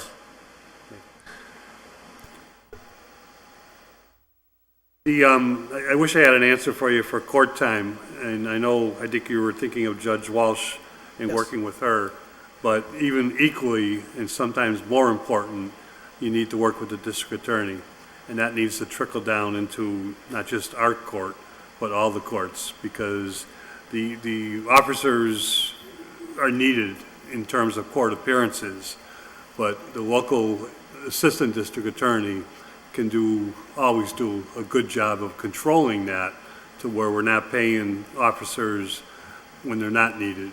And sometimes it's not in their control, but I think if District Attorney Galini, who's in his 2nd term now, was contacted, I think he might work on that for us. So in trying to control those numbers, I did get some contract language change specifically in here about what officers get compensated for court time, where they used to get, when they hit what was called their 10th RDO, regular day off when they had to be in court, they automatically got 8 every time they went. We changed that. We pay them 4 when they go, whether it's their 10th RDO or not. And if they stay beyond that, we have to pay what they stay beyond. But we're a busy police department, my officers are in court a lot. It didn't, the first 6 months of the year, man. But the second 6 months of the year, a lot of officers would be beyond their 10th RDO, getting 8 hours time every time they went. We changed that through collective bargaining. Which I think is a good step forward in terms of controlling. And not to say that court appearance isn't important, it is. Yesterday, there was a motion to suppress with 4 officers. 1 officer testified in the morning. The judge left the bench about 12:15, which is the second half of the day, announcing he was going to do mental health reviews, and didn't look like he was going to be able to return because that's a moving target for judges. And they postponed the hearing until another date, which is understandable. But the officers who had not testified got paid their 4 hours, went over noontime and got paid an additional 4 hours. Those are things that can be controlled with a little bit of help from the district attorney.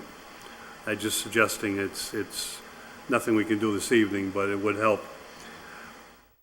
Chief, you answered the question about, we talked to the superintendent of DPW, and we understand the aging fleet and the fact that we aren't buying new cruisers at a replacement rate that we should be. Hopefully that can change in the future as the budgets get better, but it's not the future.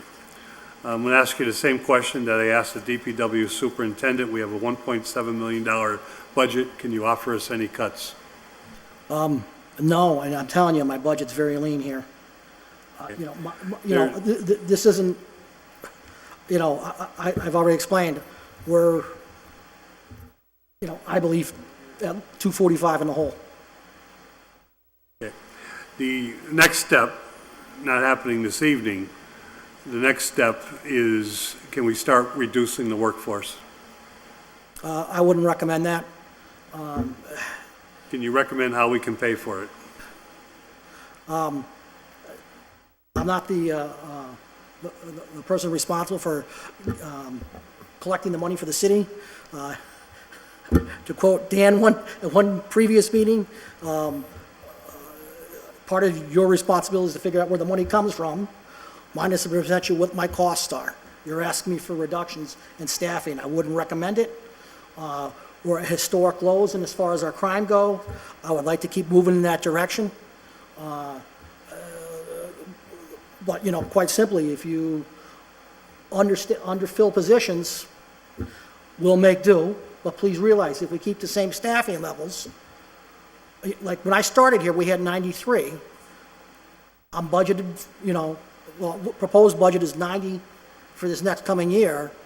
I'm running with 84 officers right now, which keeps our overtime cost up.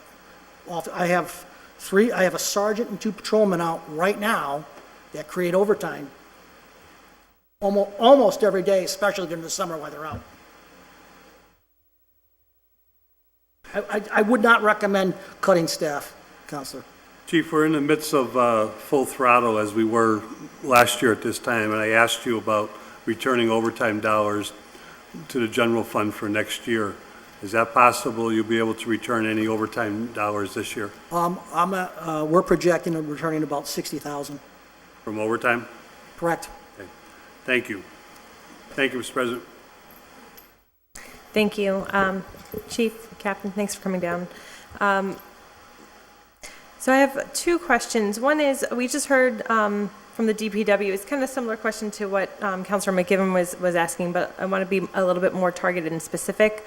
So there is this intention to hire 2 new mechanics. They're going to come in at roughly $45,000 apiece, and yet I would never expect the DPW superintendent to say we should cut something from your budget, but it seems that there's a parallel cost in motor vehicle repair and maintenance in your budget and that $45K in the DPW budget. Do you think there is some wiggle room there, or maybe we could cut it by half or a third, because we are in some way double dipping there? No, I understand that, and I'm doing my best to work with you. I told you my expenses in motor vehicles have gone up to one line item this year to $90,000. Now, if I'm not saying With a mechanic, it would be at 60, but maybe it would, and maybe we'd save 30. But I will tell you, the expense side of my house is very lean. It's only 5.5% of my budget. Yeah, we're not going to realize huge savings there, but I think at the end of the day, we do need to look for those areas where we can start to cut back at least a little bit and anticipate ways to conserve. No, I understand. So, not to make light of this, I promise you I won't be back next year asking for money. Thank you. However, I think with good conscience, then Chief Feeble will be having to come back to you for money. I still have another question. I want to get a little bit more clarification about a comment that Captain Moriarty made about there's a waste of resources when we have a quick turnaround from reserves into the full-time academy. And what I'm imagining, and I just want to make sure I understand this correctly, and please correct me if I'm wrong, because we just spent money on training people and we don't actually get to utilize them, that's the waste of resources? Yes, and if our planning goes well, we'll be able to avoid that this year. Right now, we're just waiting for an answer from Civil Service on what people will be hired for full-time, which ones will remain reserves. And we've worked a little formula out that right now at the next Reserve Academy, what we're doing, we're working from the bottom of our reserve list, and the reserve list to go to full-time is based on seniority. So normally what would happen is you'd start at the top because that's the senior person and, they deserve to go to the academy. Well, the person at the top also is the first one to be chosen for the full-time spot. So with this new class coming up, we started at the bottom, calculating that certain individuals would be made full-time. So this way, if the plan works, we should easily save, $3,000 to $5,000, and that's just on academy costs. That's not outfitting them. So we're just hoping the plan works. Cross your fingers, knock on the wood. And then I guess, is the only way in to a full-time position through the reserves, or are there people going through, do you always have to fund your own full-time academy force, or So occasionally we get a lateral. Like, I've hired 2 laterals. We just hired a gentleman from Greenville, great kid, Felix Ramos, thank you. Fully trained officer, bilingual, Spanish, home run for us. I didn't have to pay for his time academy. Yeah, okay. We hired, last year we hired a gentleman from Pittsfield as a lateral. Again, another home run for us. Anytime I can get a lateral, I'd rather, because they're already trained. They just have to learn our policies in the streets. And then I don't have that 6 months of academy where I'm paying them salary. Yep. So, I know my officers make a decent wage, but it just shows you people want to come here to be police officers. And when you're getting folks that are making these lateral moves, you're just advertising as you normally would, and can you just... Actually, no, they're coming to us, and we're shorthanded, and we're in the middle of trying to, like right now, I was at 83 officers, and I was gonna, we were gonna send 7 to the October Academy. This gentleman comes knocking on the door, hey, okay, let's check them out, and okay, we'll hire you. So is there, do you think that there would be any benefit to advertising that we have a need in the department and seeing if we could attract some folks from a lateral? We could do that. I don't want to create any promises for animosity in my own agency, because I'll give you an example. Not the gentleman we hired from, the last gentleman we hired, but the gentleman we hired from Pittsfield. I had some reserve officers that were full-time officers in Northampton. They left their full-time job to be a reserve officer here with the idea that eventually they would get hired here. We hired one. The second one wasn't quite there on the list. He worked as a reserve for a fair period of time. Didn't have to train him or anything. He does a good job. And we were about to go again, and I didn't want to slide another lateral in front of him because he'd been working for us. So I have to be cognizant of that. Okay. All right. It's just nice to know how folks are coming in and the costs associated with the training and how we could perhaps get around some of that. But thank you. You're welcome. Councilor Bacon? Thank you, Mr. President. Thanks for coming down, Chief. I think this is an easy one. I'm just looking at line 51201, the matron line, and it looked like the run rate was at about $40,000 for the year, but maybe I'm not seeing the second half accurately. Let me take a look at my notes.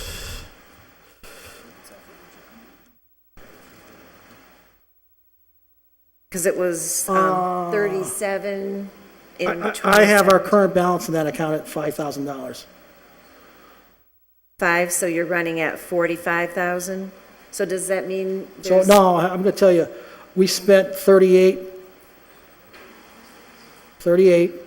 and we transferred out 7 to overtime. Okay. Thank you. You're welcome. Counselor Sullivan. Earlier tonight, we heard from the mayor something about filling or not filling the captain's position being vacated. Captain Febo is being promoted here. Can you give your thoughts on that?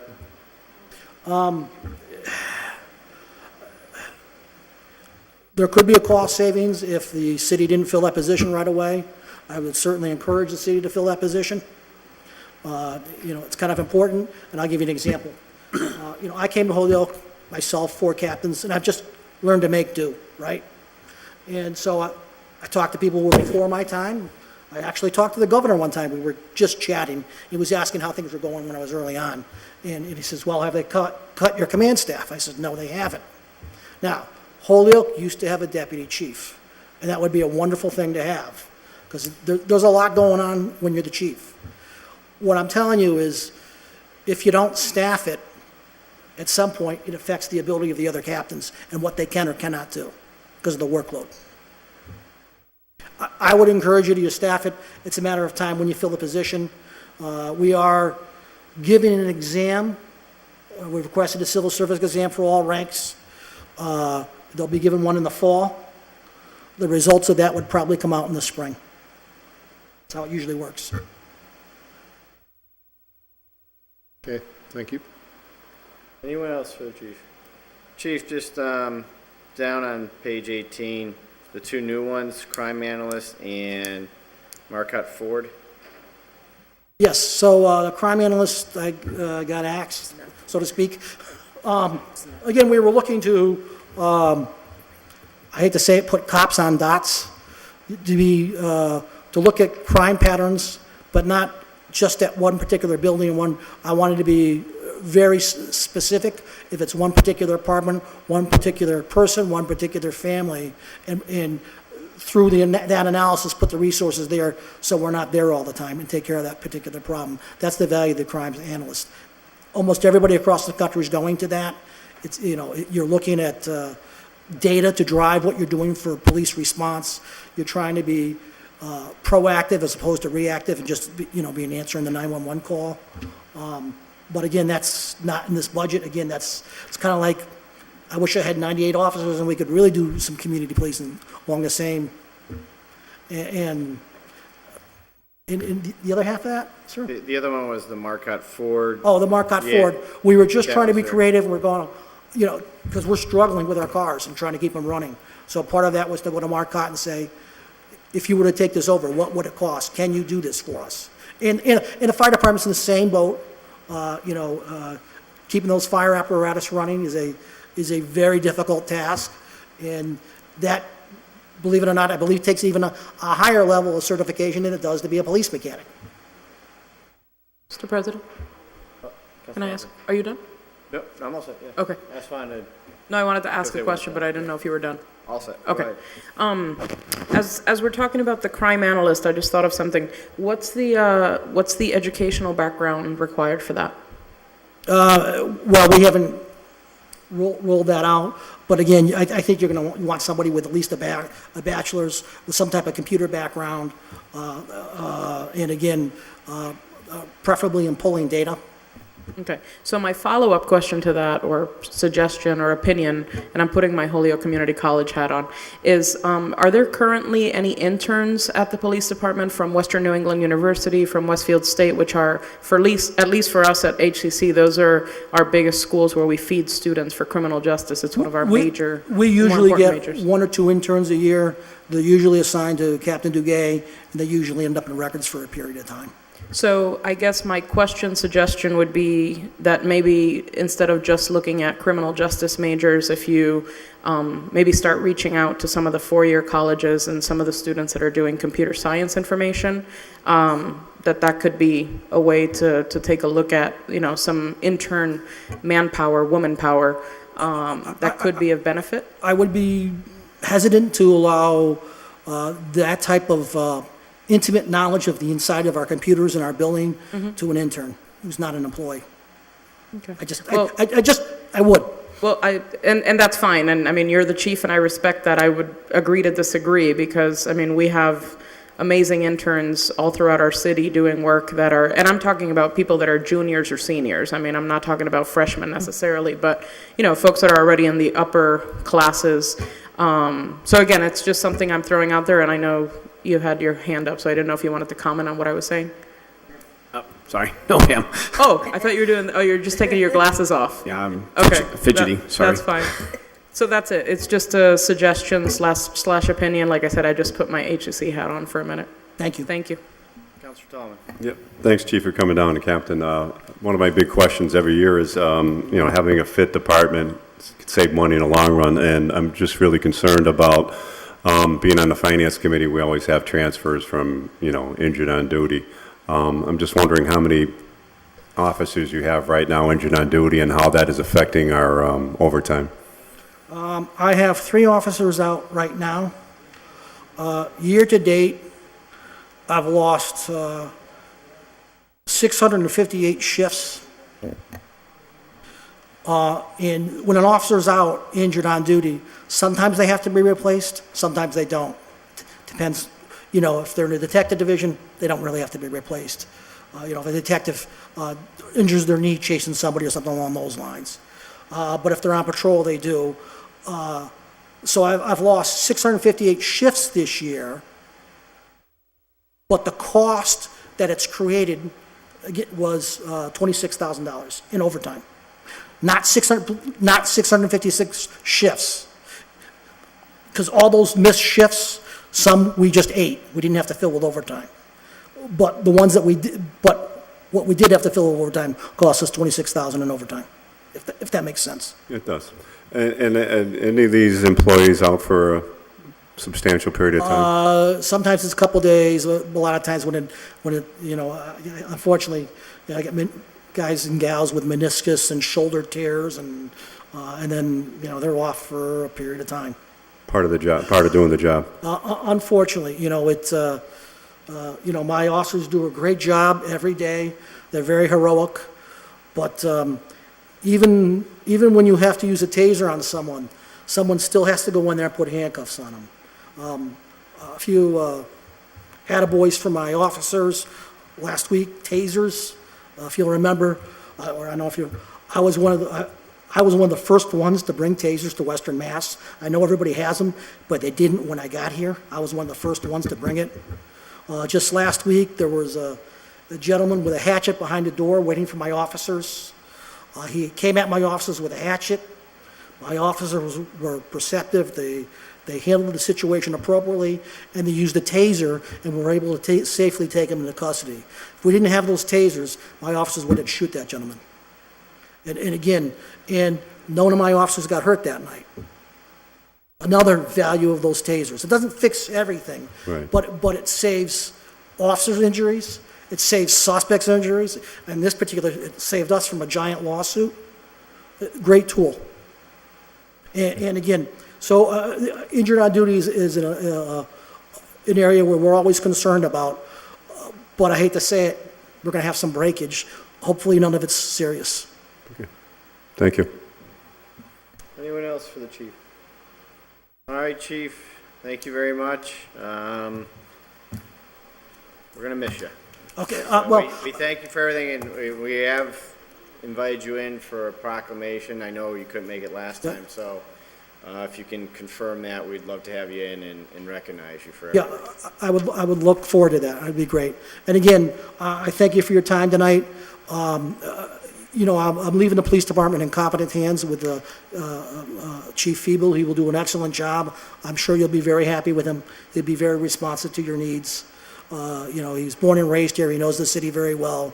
On the budget end, he will be back. I just want you to understand that. But, you know, that's life. The men and women, it's been an honor and privilege to work with them. They're some of the finest and bravest people I know, and every day they go out and demonstrate that. And I'm very thankful for the opportunity to work for the city and to work with all of you. Thank you. Thank you, Chief. Thank you. So when's the last date we can email you bothering you? My last official work day is... Today.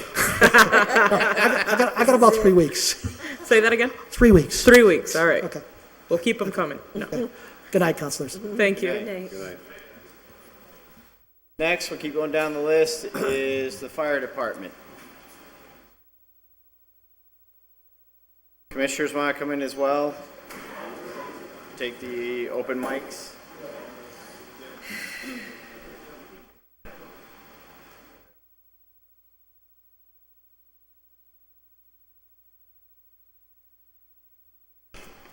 This will be page 20 and 21.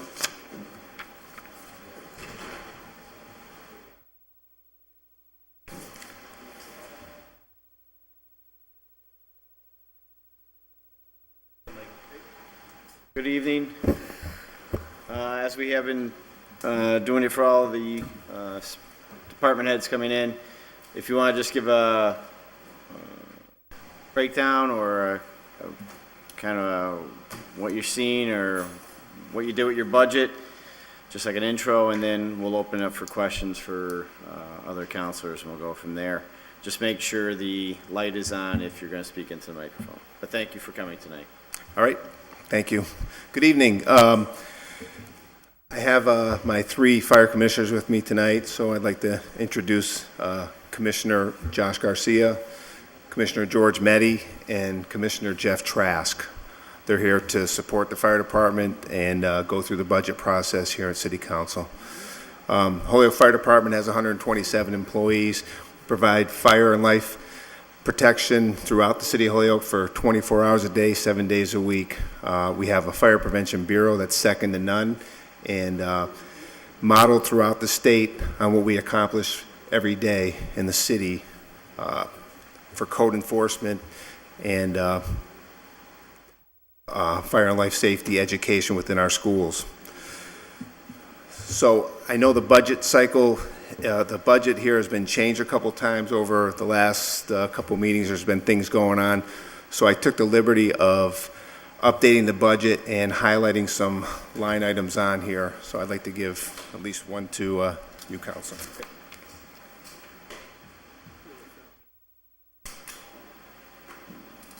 Thank you. And Bellamy came in with some info too on the changes. Is that it, Chief? This may be different, but this is the budget that I'm giving you. It has what I need to operate the Holyoke Fire Department according to the reorganization plan that I presented last March. All of these salaries for firefighter line items are what I need to operate the fire department. All the highlighted items that are in yellow are the cuts that the mayor made to the budget. So instead of going through this, which should be comparably what I have, which right now it looks like it is, should make your life easier. So I took the liberty of taking out any of the raises that were put into the budget that was proposed by the mayor and just went back to the original numbers that I have in order to operate the fire department with a minimum of 20 firefighters on duty, 24 hours a day, 7 days a week.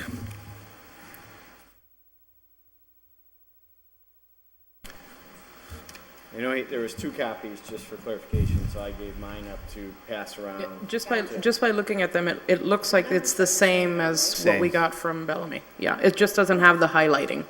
Yeah. So I didn't have time to converge with Bellamy or the mayor on this. This is something I put together today so that you would know that this is what I need to operate the fire department on a bare bones budget that I've been doing over the last couple of years and keeping the staffing to where it is and the 6 pieces of apparatus in service full-time. And with that, we'll open up for questions. We need a moment to look at the sheet. Chief, I know we spoke, one thing we did speak about is the apparatus, seeing how you brought it up. What exactly, because the mayor somewhat alluded to it, that we need a new apparatus, but then point out, I know we spoke about it. Can you tell everyone here what we're looking at with regards to apparatus, the cost? Currently, we have 3 ladder trucks in the city. One of the ladder trucks, a 1978 Maxim, has been out of service for about 2 months now.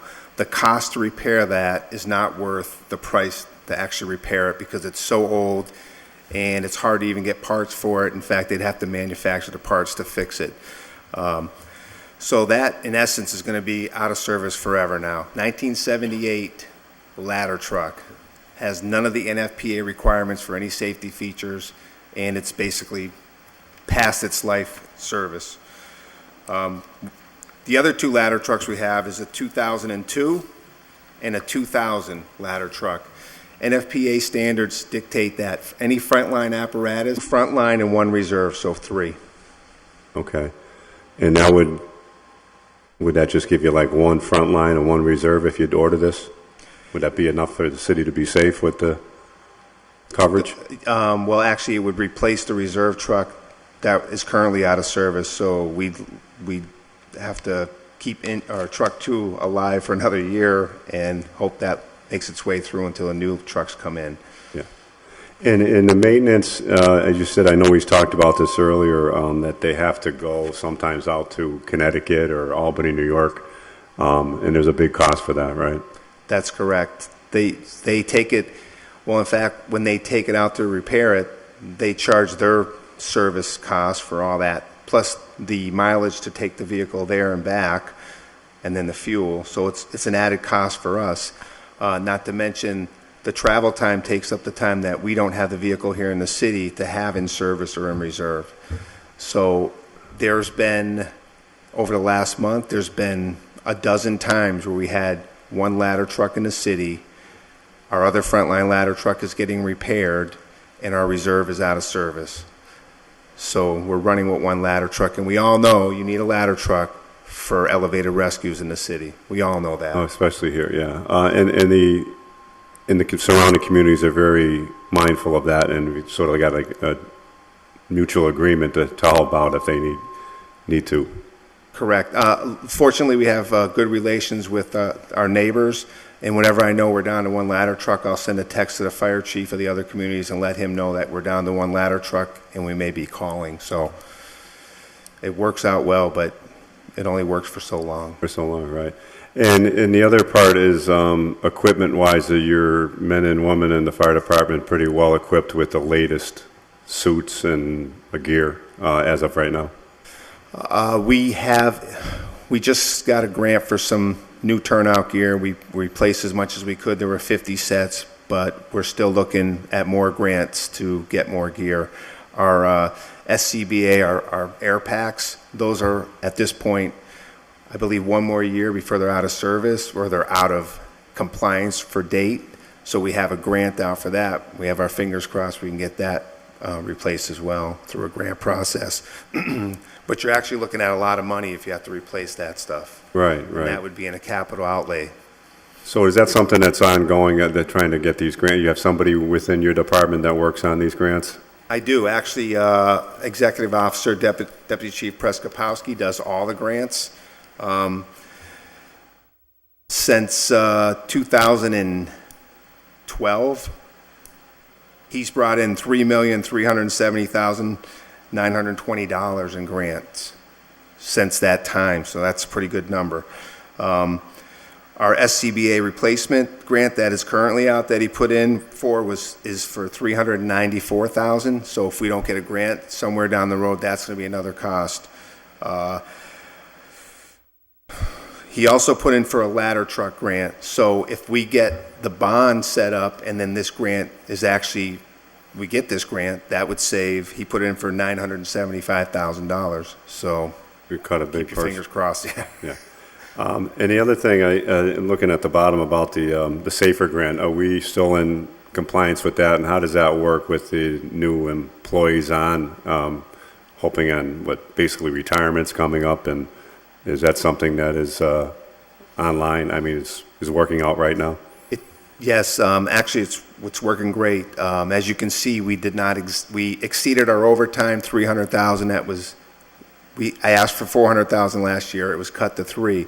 Well, within our own budget, we were able to transfer money over and cover. So we're going to be right around 400,000. So those 10 firefighters from the SAFER grant are helping us out immensely.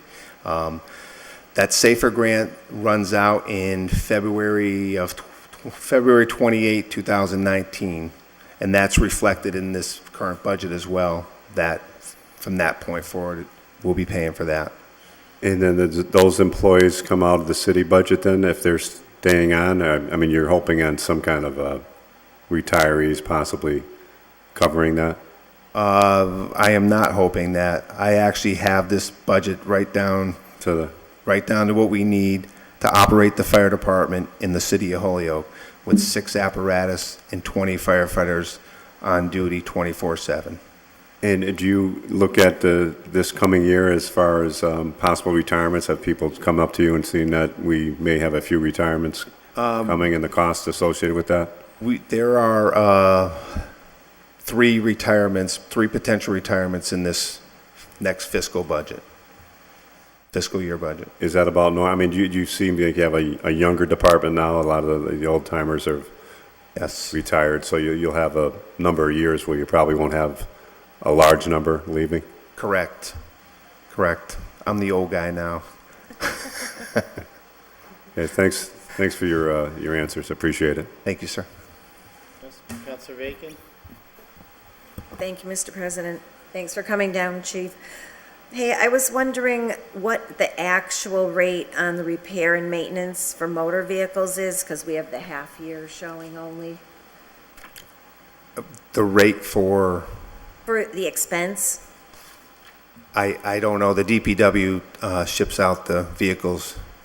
So every repair shop has their own different rates. Right, but in your budget, you have, in 2017, you expended $48,294, and this year was budgeted $50,000, but it looks like you spent more than that, and you were referring to how the repairs have increased. And so I was wondering what the actual expense so far is. The total expense. The total. Yeah, that's the one. Because you were saying how you had to send them out down to Connecticut and everything, so I was just looking to see what the actual is. Well, within that line item now, this year, we've expended $59,876.56. Okay. Up to this point. So this is the line item where I came in to get the $10,000 for repairs. Now, you have to understand, this is not putting our reserve truck back into service.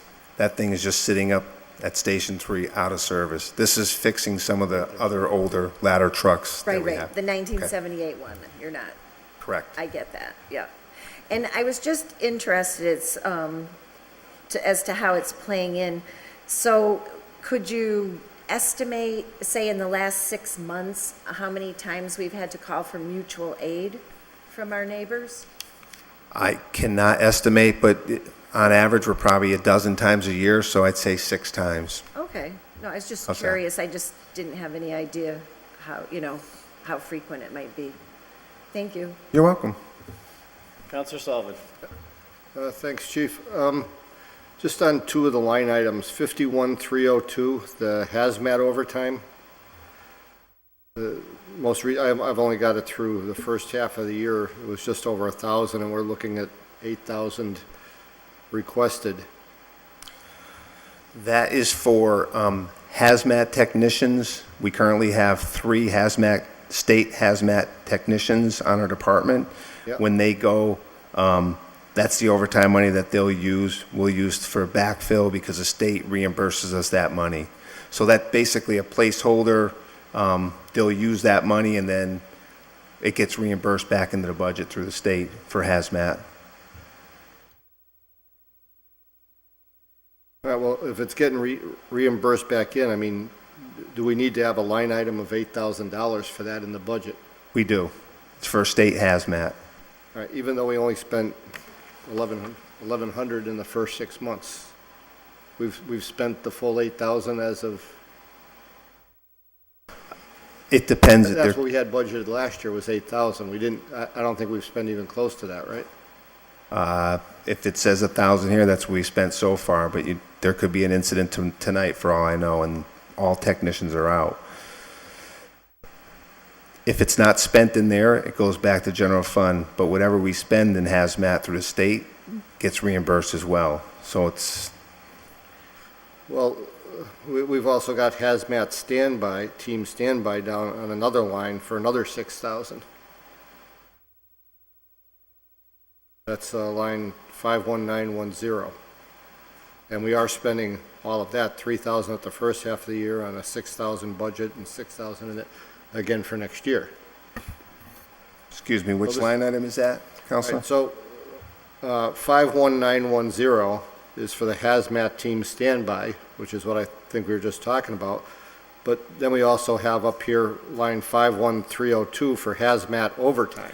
The standby is each hazmat technician Yep. gets a $3,000 stipend that gets reimbursed by the state. Yep. So when this budget went in, we had 2 technicians. We just appointed a technician, or we just had one appointed on the 18th of this month. So that gives us 3. So that's the same thing. They'll get paid through this, and then the state reimburses us once we pay them. Right. So the amount that's budgeted in there for overtime is, For incidents or training or backfill for overtime. If we have, if our hazmat technician is on engine 1 and he has to miss the 24-hour period to go for a drill or whatnot, the state reimburses us by letting us hire someone for 24 hours to take their place. okay. All right.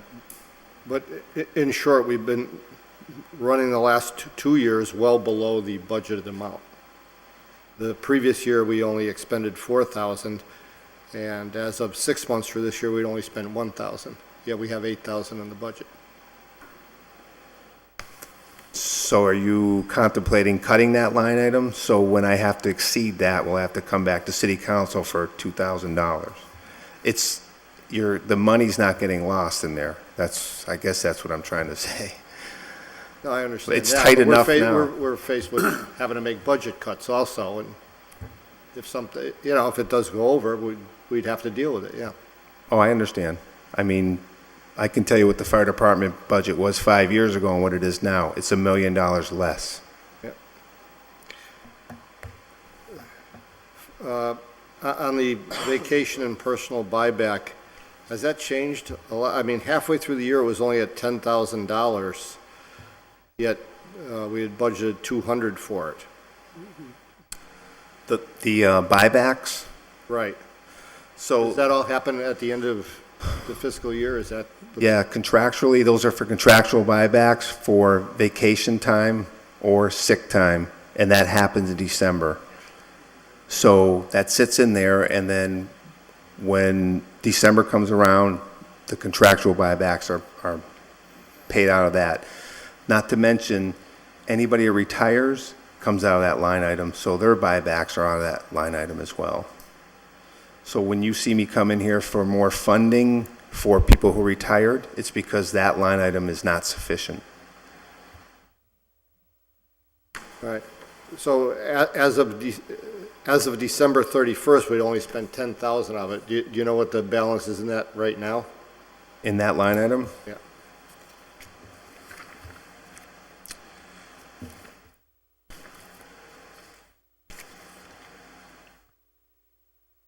What we actually expended in that line item this year is $199,310.94. In the sick buyback, we actually expended $338,249.79 this year. So as you can see, that's $40,000 more than what those two items together are. So we looked to our own budget and moved some of that money over, whatever was left over. We live within our budget. And looking at the retirements and the stuff that'll be going on this year, do you think it's going to be as much as the previous year? That item I asked for, if you combine those two items, there should be there should be 100,000 more. The mayor cut that by 100,000, 50,000 each line item.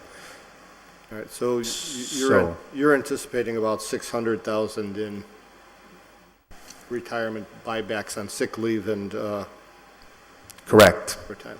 Okay. And it's been cut down to 500,000, so.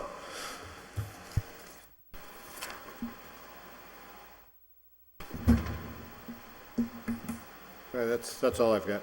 Thank you. Anyone else? Counselor Bacon? This is just a quick one. It looks like your acting out of grade ran at a lower rate, at least in the first half of the year. Did it catch up at the other, or did you use that to offset some of the other expense rates? I believe we used some of that to offset some of the other line items in there. And that, I asked for 40,000 in that line item, and the mayor cut it to 35,000. So that's when there's no officer on duty on a piece of apparatus, a firefighter will act out of grade and Right. be the officer. Right. So I'm hearing you say that you think, based on what you know is happening within the department in the next budget year, that you see those buybacks and those people going out as a pretty definite plan? Yes, I mean, I know you know the guys, so, all right, thank you. you're welcome. Counselor McGivern? Thank you, Chief, and Commissioners, thank you very much for coming this evening. It's always a pleasure to see both the Fire Commission, but any commissioners when we're going through an important part of the review process. Chief, if we just revisit quickly, and let me give you an idea what I'm looking at is the 6 apparatus and the 24 firefighters 24/7. Can you, and I know you implemented a plan sometime early last year, late this year, I forget which, to address overtime, and you gave us that copy, and I have that copy somewhere, and I have it somewhere on my iPhone, which I can't find. Can you address how we're doing in terms of the way you're staffing, but the way the firefighters are, how it's working out in terms of the new plan? Well, thank you for the question. As you could see, the budget that I presented last year, we're going to be very close to what I put out last year, along with all the mayor's cuts, which basically reflects what's going on this year in the same budget. The plan with that is we have basically 26 full-time firefighters on 4 different groups. So when there's vacation or sick time or injured on duty, we have a flex in there of 6 firefighters. So when they're out, when we go down to the 7th firefighter is when we actually have to hire overtime to ensure we have a minimum of 20 firefighters on every shift 24/7. So that's how the plan works. If we're not at 82 firefighters, we're not at 26 in each group. Right now, we're currently at 79 firefighters, and we're looking to hire because the plan calls for that amount of number of firefighters and officers to ensure we have the 20 on every shift at a minimum. So sometimes we may have 26 firefighters on duty, but we never go below 20 firefighters on duty. And the plan is working very well. We've added an additional firefighter to Engine 5 and to Truck 1, which helps with our safety and response when we go to emergencies with those extra personnel on a vehicle. And I shouldn't say extra because they're supposed to be on the vehicle. They're extra to me. Should be 4 on every vehicle. The 6 apparatus is the 2 ladders and 4 pumps? Yes, sir. Okay. And I remember the last time I asked, we no longer have the platform trucks. I forget what we call the quints. We still have the Quint. Engine 5 is a Quint, Still is. which is the reason why we have 4 firefighters on Engine 5. If it has to respond, it can operate on both water supply and truck duties, minimum truck duties. What is our medical response in comparison now that we have a different ambulance contract? In terms of, medical response in terms of sending out apparatus? It's a work in progress. We're still waiting for the state to get with the program and come in and put the emergency medical dispatching equipment in our dispatch so that Action Ambulance can get the call directly there. It still goes from the PD to Wilmington, Mass, and then back. So sometimes there's some conflicts in there with medical response. But I can assure you that if there's a medical emergency, say down here in City Hall tonight, you're either going to get an ambulance immediately or a fire truck. And that only happens because the ambulance and the fire dispatchers are sitting in the same room. So the process is working well. It's going to work much better once the state gets up to speed and gets the right equipment in our dispatch. Translating, we're sending out apparatus less because we can send an ambulance out quicker? Yes and no. If there's an ambulance No, here, is that the goal, though? that is the goal. Yeah. But there's an ambulance and a fire truck at each station. So if there's a medical emergency, the ambulance goes out first. If there's another medical emergency in that same response area, we send an engine. So this is how we're doing it. It's working out well. We have cut down our medical emergencies. Is there any tracking of mileage on the apparatus, a difference with the new plan, or is it too early to compare? I would say it's too early to compare. Try to get a 5-year number on that. And Chief, I only have one other question. I know it's a tough one and it's always a sensitive one because you always defend the fire department, as do your commissioners. You've heard us this evening. We're $1.7 million starting the year off in terms of estimated revenues. You know, Bellamy said he's a little conservative with estimated revenues. We still don't know what the state's going to do, and we hope that, you know, in 4 or 5 months, we're looking at a better picture. If we're not, can you recommend any cuts in this budget for us? I knew that question would come up. It's only been posed to me, the last 6 years?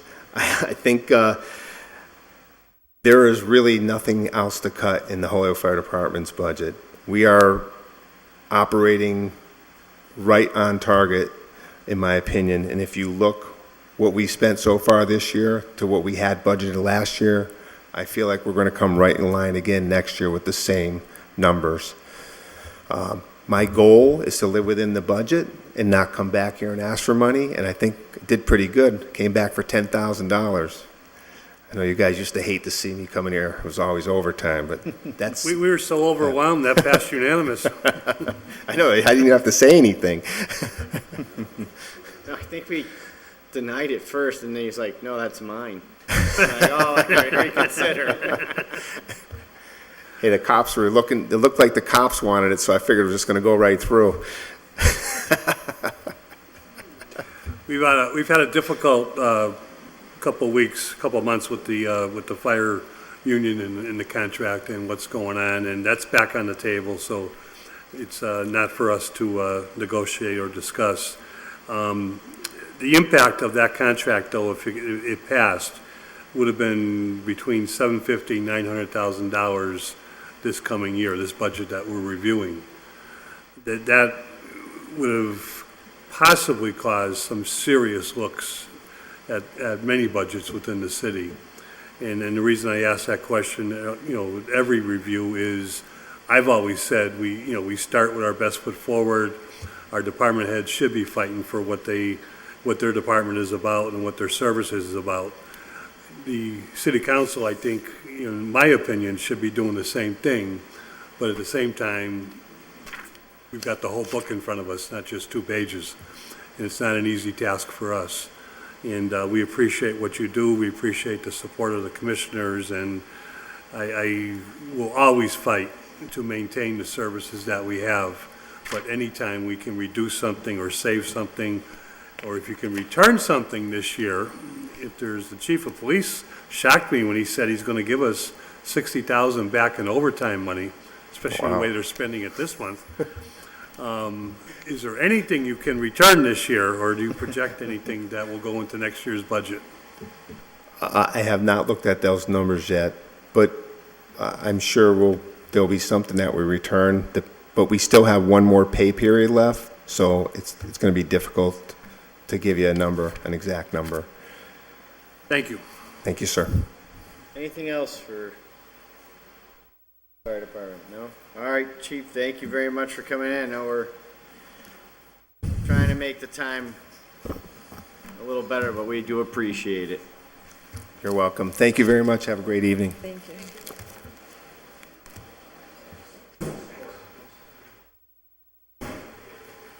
And last on the agenda is the school department. Jeff Trask. Oh, Jeff, you're from Holyoke Catholic. Yeah, I'm looking at you, I'm saying, where do I know this guy from? Oh, good. Yeah. 4 months ago. Yeah, you up in, you in Wyckoff? Or? Yeah, okay, I thought I saw his name, yeah. I'm up in Bemis Heights, oh, excellent. Oh, great. Oh, great seeing you. Yeah, that's good. Thanks for stepping up. Thank you so much. Yeah, take care, Jeff. He's very nice tonight, so.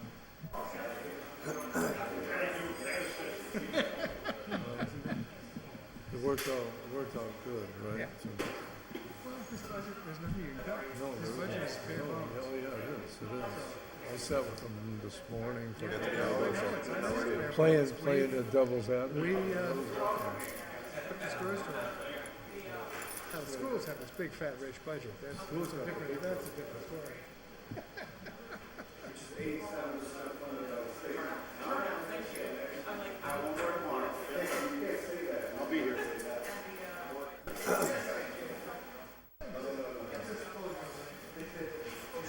So you know the best guys. Good night, sir. Hey, hey, that wasn't so bad, was it? You bear bones, and I think they know it, so, on you. Not least, the school department, I want to thank Dr. Schreik for coming in, and Anthony Soto. I know it's getting late. Also here is school member Dennis Burks. I told him he is more than welcome to come in and sit in, but he's back there, and I just want to recognize him. He's been here from since the door opened at 6:30, so we thank you for being here. Yeah. So with that, page 28, usually easy, it's just the big number. Everyone did receive a package last night from the school department. Their operating budget, truly appreciate that. In the past, we would always ask about it and never heard anything, so this is very appreciated. With that, we'll turn it over to you. There are questions that came up with the mayor about net school spending. Are we going to meet it? Are there issues, unemployment, so on? So that was kind of the start with the mayor. I know you guys were elsewhere, so we'll turn it over to you, start, and then we'll open up for questions. Yeah, I'll try to be brief because there's a lot of information in here. I think we also sent you a copy of the presentation we gave to the school committee that's an overview of what's in the budget. I do want to begin by just thanking the council, first of all, for recognizing last night the teacher from Morgan. I was at another event down the street, but I appreciate the recognition. And then I also just want to thank you for supporting all the building projects that we've been moving forward with relative to accelerated repair for 3 schools, as well as the plans to build the 2 new middle schools. So, please know that hasn't gone unnoticed and very appreciated, because I think that's an important legacy for this. Well, I think it's important for the future viability of the school district is to have new facilities, and if the last few days of heat don't remind us of that, I don't know what does, to have proper circulation in our schools. But this budget, we worked really hard this year to do 2 things. We wanted to minimize any impact in schools, which we were successful in doing. We pretty much kept the schools as is from the year before, which has not been something we've been able to do every year. And then everything we did was aligned to our vision of a pathway for every student and what our graduate profile is of having graduates who leave us with additional credentials and options for college and career.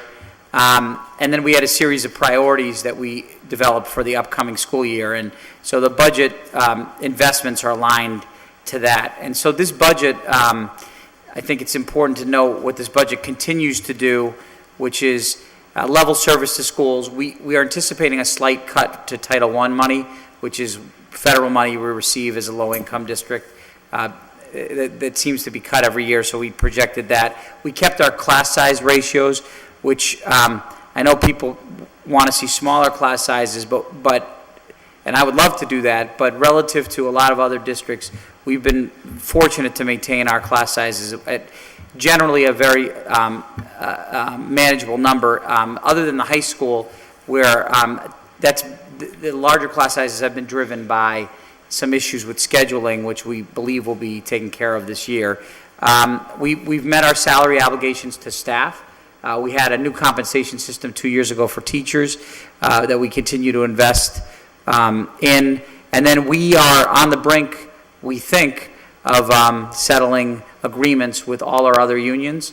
And we have budgeted for their raises, their appropriate raises. They deserve to have raises. Many of them have not had raises as custodians, as clerks, as paras over the last few years. And there's built-in retro pay that we've made sure there to compensate people appropriately. We've also sustained and grown our alternative pathways at the high school level. We've built on our adult ed program, and now we have high school students in Gateway, which is a partnership with HCC. We have a Success Center, which is here at Picknelly, and we have a partnership with Lighthouse. We continue to grow the dual language programs at Ian White and Metcalf, which there's a cost every year of new materials, new furniture. We're opening new classrooms, in addition to the P3 program at Peck. And then we continue to support induction and mentoring programs for new teachers and investing in our parent advisory and special education task force. The new investments, I think, are really important. As you know, we're launching our high school redesign. Our 10th grade academies launch this fall. This budget does support the launch, new courses that we've added to the syllabus for high school, which include drama, robotics, which are part of the academy models. Obviously, we have a partnership with HCC that continues to grow around not just dual enrollment, but early college. And so there's a continued investment for that. We are opening 2 middle schools this fall. Tonight was the parent night for the new STEM Academy, which will be at the Dean campus. We had a nice turnout there. We have investments there. We have to invest in some facility upgrades. We've got to invest in creating a more middle school model. And then we have Veritas, which is an operator who's going to be opening at the Peck site. And this budget does provide for that launch. And this is the return to middle schools in Holyoke. So next year, we will effectively have 3 middle schools. Peck, which has already been a middle school. Veritas, which will be launching 5th grade. And then the STEM Academy. We are going to introduce a middle school enrichment clubs next year. We have sports, but we don't have clubs. And kids in middle school need clubs too. So this budget does that. We're investing in instructional coaching across the schools more than what we've had in the past. An elementary writing program, middle school science curriculum, and investments in our teachers being part of the planning for curriculum teams across the district. There's money in our budget for more interventions at the K-8 level, and for the first time at the high school level. We have a lot of 9th graders who come in that can't read, right? And we traditionally, American high schools or high schools that don't have interventions set up, we've budgeted for interventions for the first time. We will continue to invest in our newcomer academy, which are for new arrivals that we launched this year at Holyoke High.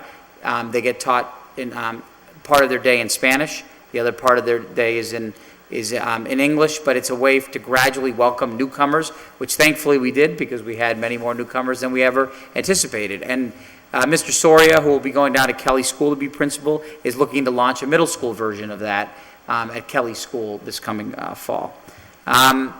And lastly, I just would say that around management operations, Anthony and his team have worked, we're going to have, we've invested in security upgrades for front doors of every building in the district at the over $150,000 of funding that we have in this budget to support new cameras, new systems for people to access the buildings, a intercom system which we don't have in light of a lot of the violence that we've seen around this country and the need to fortify our front doors.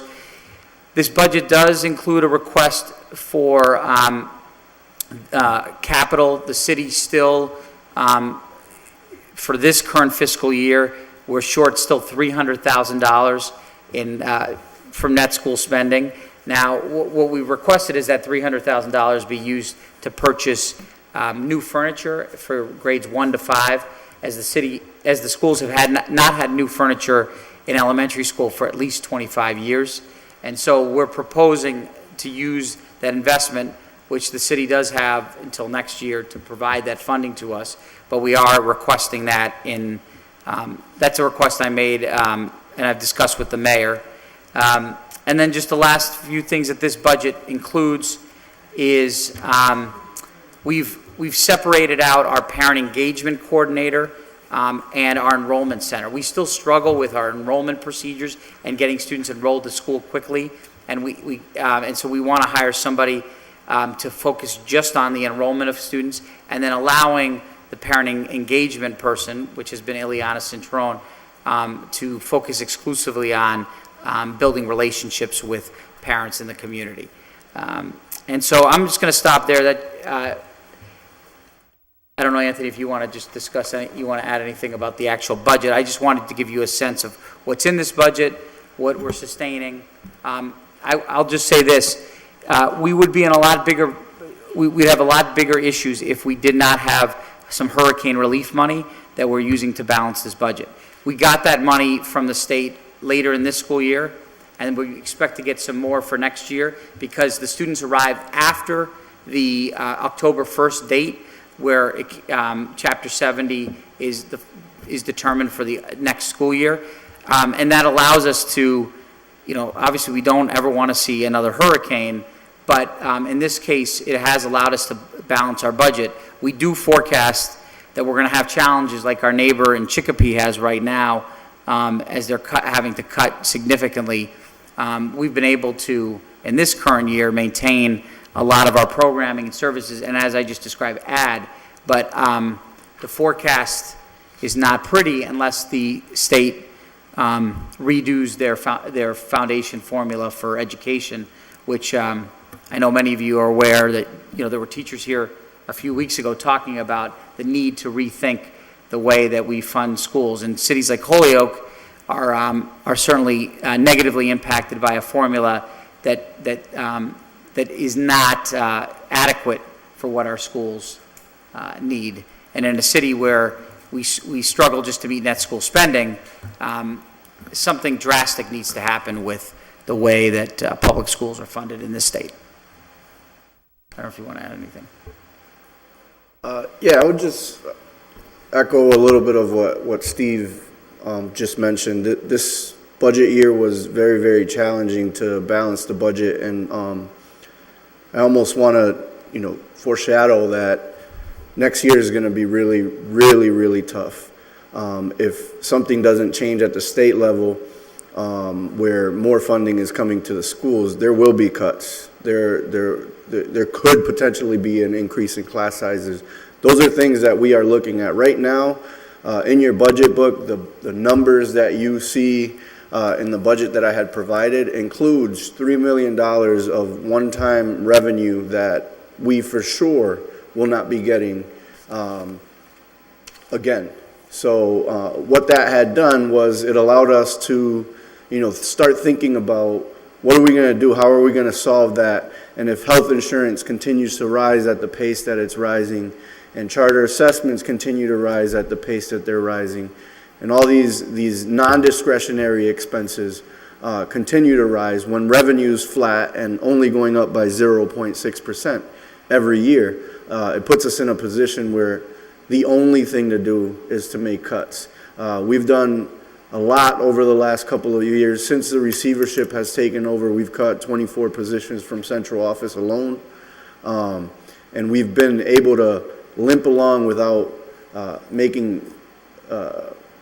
without actually having a huge impact on the actual classroom and making deep cuts. But that time is coming unless something improves at the state level. One thing that's different about the school department's budget than any of your other departments is, and in other communities, the superintendent builds a budget, proposes it to the city council, and then they have an opportunity to approve it or deny it or whatever in most cases. In a district like Holyoke that's funded at the minimum, we do the reverse. The state actually gives us the number. They tell us, to put it in the simplest terms, this is your budget.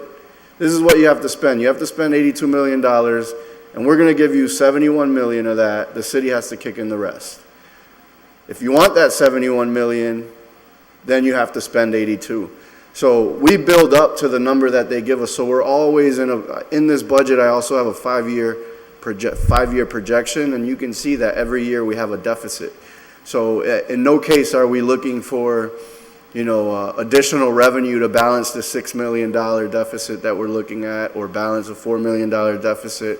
We always try to find efficiencies outside of the classroom, and unfortunately, those efficiencies, much of the fat has already been cut especially over the last 3 years. So I know that there was a question in terms of whether or not this budget meets net school spending. Yes, the appropriation that you have in front of you does meet net school spending. And the transportation budget that is included in here, I believe to be fully funded. We did renegotiate a couple of contracts and avoided huge increases. For what we did go out to bid, we saw a 13% increase, and we're looking at 4.5% increase. So the appropriation that you see in front of you, and that includes an increase of 6 buses because of the middle school model that we implemented, and moving students from the Ian White neighborhood and students from the South Holyoke and Flats neighborhood to the Dean campus at STEM, the STEM campus at Holyoke High Dean, and the Veritas School at Peck. So we have built in that increase. If that wasn't the case, then transportation costs would have actually gone down. If we had gone the traditional bid route, I would expect that appropriation to be around 8.5 million. And what it is right now is 7.8. So we're doing everything that we can to be as efficient as possible and to be fiscally responsible and to keep cuts away from the classroom. All right, with that, questions? Councilor Johnson. Thank you. Thank you for preparing this for us. It's very helpful. It's pretty too. I like the dollar bill page because it feels like I'm in school again. And how it kind of broke down the cents and stuff. It was pretty cool. Anyways, just a little comic relief because it's almost 10 o'clock.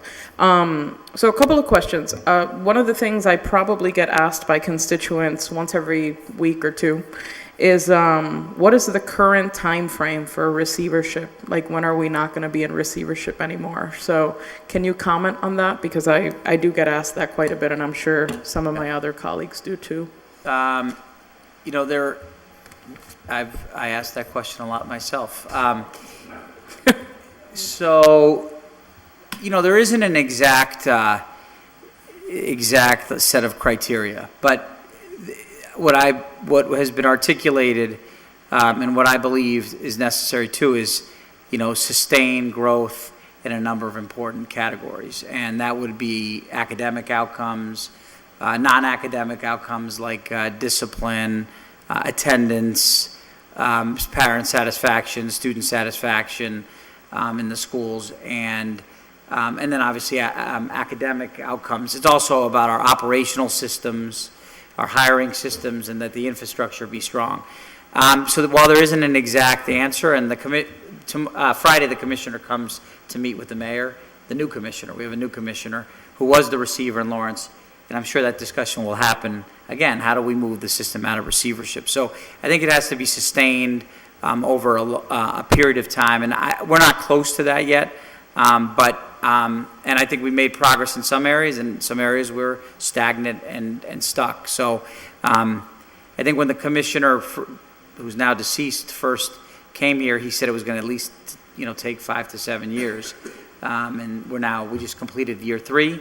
And then we're in the process of rewriting our turnaround plan for another 3 years, so for the public to see what our priorities are for the upcoming 3 years. So I don't really have a fast and hard answer for you. I'm not expecting that. I'm just trying to get a ballpark. But that's, and Lawrence, just if you look at Lawrence is now in year 7, and they're still in receivership with a different constellation of a board, but they're still under state receivership. Okay.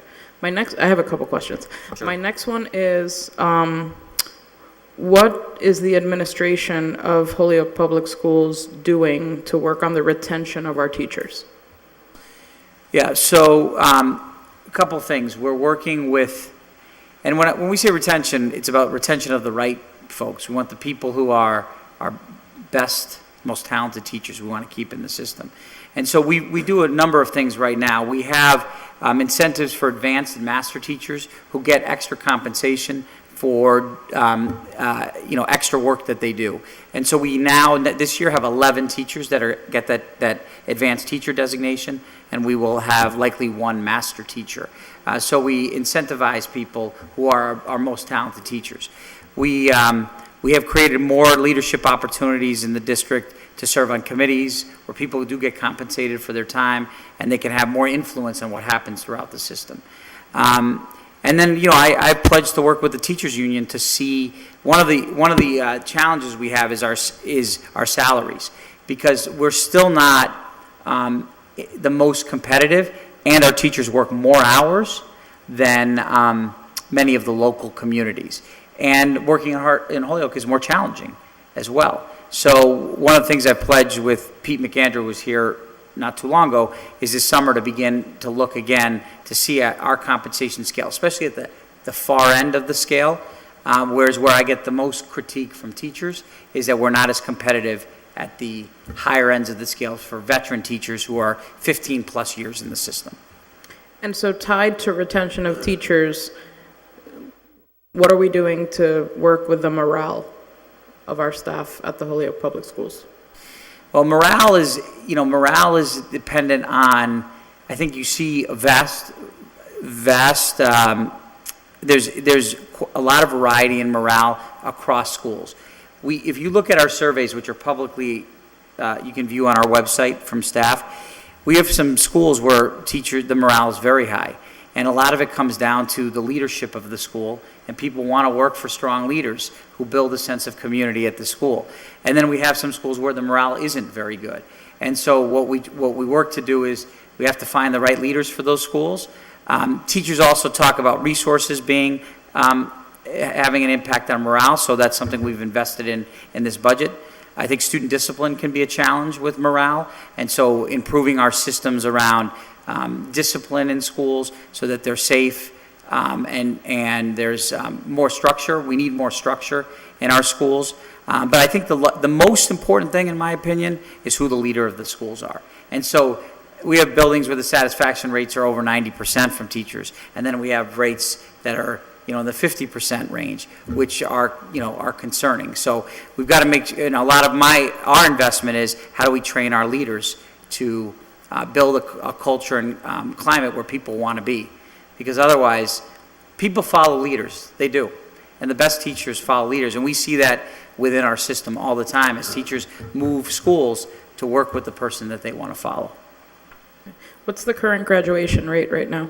As of last year was the highest on record. We increased to 8%, and so last year was 69%. We don't have the numbers. We won't get the numbers for this year until they come out in February, believe it or not. Okay. The position you talked about breaking apart, the family and community engagement, Ileana's, are you breaking the salary in half, or so there's no increase in the cost?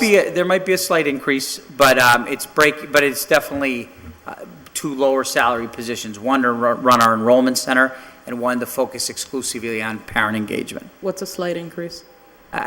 We haven't hired somebody for the parent engagement, so I don't know yet. Okay. I don't know yet what, but it'll, might be a $10,000 to $15,000 increase. Okay. And then, I'm almost done.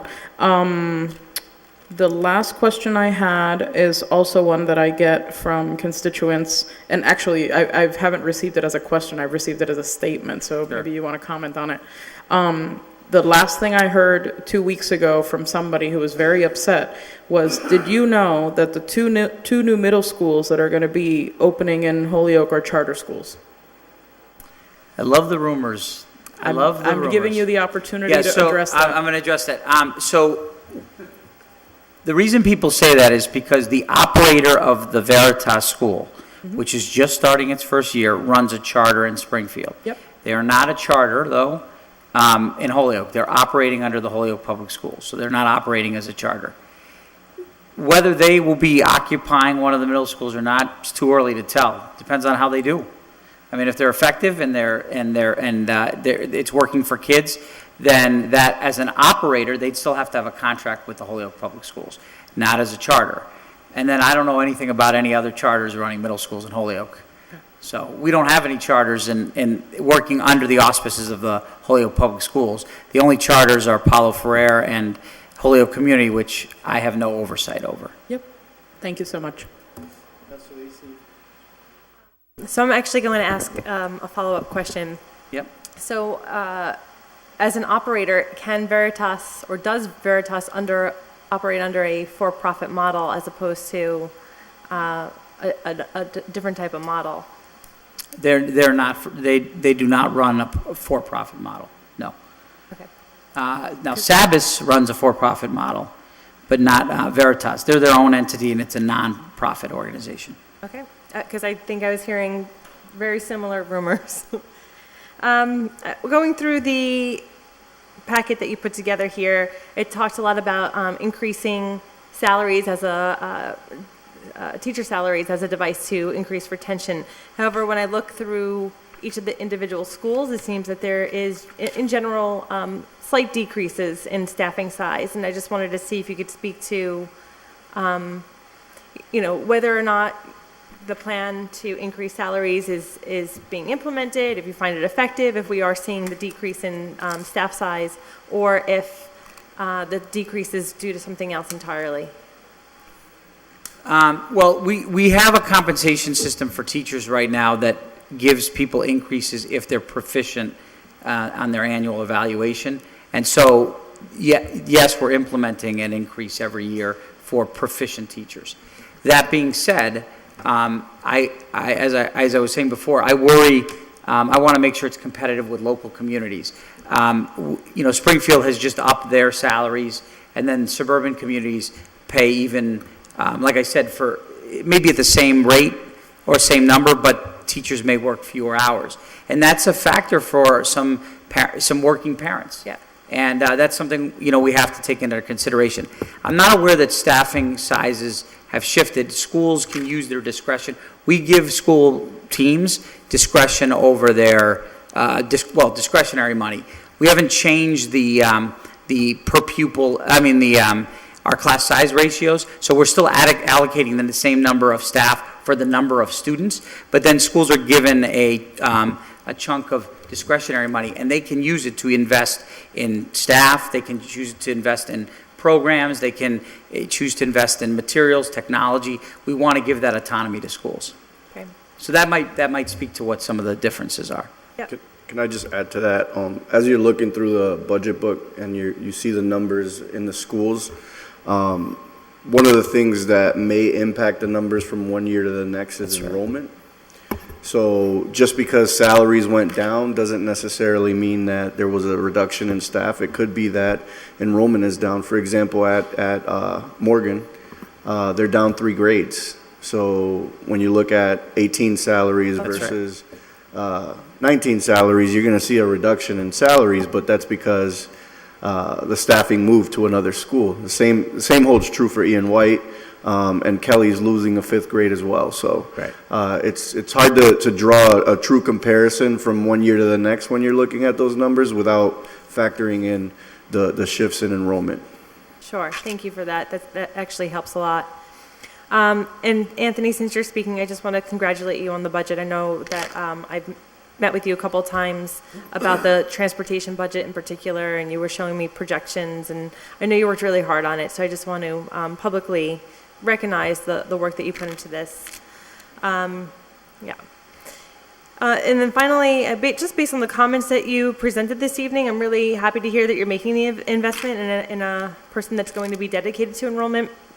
As someone who is, for the first time, enrolling a child in the public schools, I felt like I experienced some hiccups myself. And as someone who's trying to advocate among parents with similar aged children, friends of mine that are thinking about where are they sending their child, I think that some of those folks have also experienced hiccups, and I think it really creates a skepticism as to what the Holyoke Public Schools can offer. And so I think in order to capture folks and make sure that people feel confident about beginning a relationship with the Holyoke Public Schools, that they really need to have that confidence at the front door. Yeah, and I couldn't agree with you more. We're also, by creating more choice and options for families, which we now have, we've created a more complicated system for enrollment. Which is positive in that families can have more choice, but it makes it's at times created a more complicated and convoluted process for families, which may turn them off, as you just said. And so I think it's a point well taken. But I think when you are able to dedicate someone to enrollment, and what I hear you speaking a lot of is building systems throughout the district, throughout the school system. And I think that's a really great investment overall, because I think that once you create an infrastructure, it's easy for people to plug in, understand how to navigate those systems. So I think that's really a good use of your time with us here as the receiver, a good use of your time and energy. So thank you for that. Thank you. Thanks. My question's a little different. I'm interested in if you see there would be any impact on you relative to the social justice school moving and or closing, and if there is, would it be a good impact? That's a really good question, and we have been talking a lot internally about that. I don't know at this point what's happening with the school. If the school moves, that would have an impact on us, because I'm not sure that every student would move with the school. And so they would return back to the public school, presumably. I mean, they could also go choice or charter somewhere else. But I would expect to see an increase. And certainly if at some point the school closes, we would see, right now there's about, I just looked at the numbers, there's 197 Holyoke residents that go to Paulo Ferrer. And so it would be a challenge in terms of getting ready for school opening in 2 months. Hard to believe, because school ends tomorrow. We're already going to be talking about school opening. But ultimately, it generates more revenue for us, because that means our enrollment goes up. And we would have potentially 150 to 200 additional students, which would increase our revenue. We have to find space for them, and we would have to hire additional teachers. I hope to have some clarity by next week. The Department of Education has to weigh in on what their plans are for the school. But I don't have any, at this point, information. I'll be waiting like anybody else. And we are talking internally about that, what that would mean at both the Dean campus and the Holyoke High North campus, because all those students deserve to have a place in one of our schools if that's what they want to do, and we'd welcome them back with open arms. Thank you. Councilor McGivern? Thank you, Mr. President, and gentlemen, welcome. I just want to qualify some of my earlier remarks this evening when the mayor was here. I'm not too sure you quite entered the room yet, but we were touching base on the school's part of the budget, and I made mention of a lot of good, and I think Councilor Valentine addressed the issues, and I think you know how I feel about teachers, but a lot of good teachers have left the city. And I made reference to receivership. I did not make reference to the receiver, because Dr. Zweig, I think you've been upfront with us. I think you have an incredible, difficult job when it comes to juggling staff within the school department itself. And I don't just mean on Suffolk Street, but throughout the school system itself. And I hope we're making strides there, because there is a there is a morale issue with our teachers, and I think that's something that you're aware of, and I hope that we're working on that. But with that said, I don't want to comment about middle schools other than to say I'm pretty sure I'm the only person in this room that predates Proposition 2.5 and predates education reform. So Anthony, when you talked about how some systems work, I saw it all. And Dennis, you don't remember this, but the school committee used to dictate what the school budget was, and then the mayor used to say, this is what I got left for the rest of the city. And right, wrong, or indifferent, education reform changed that, and Proposition 2.5 changed the amount of money we have to divide up into the pie. And we've learned a lot, Anthony, especially through you and Dr. Zweig, over the last couple of years in terms of the school department budget. And I really appreciate that, because Bellamy, who is doing such a good job of filling in while we find our new auditor, and my former friend Brian Smith, the 30-year auditor within the system, is probably the only other person outside of the superintendents and people that, were financial directors responsible for the budget, that had any clue about the school department budget itself.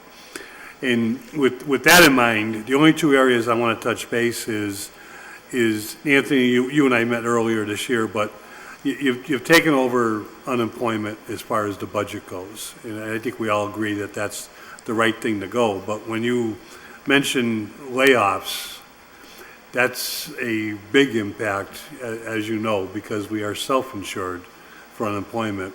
You don't just lay off one teacher because of the budget, you lay off another teacher, maybe a teacher and a half, to pay for the unemployment. Is that factored into your budget projections?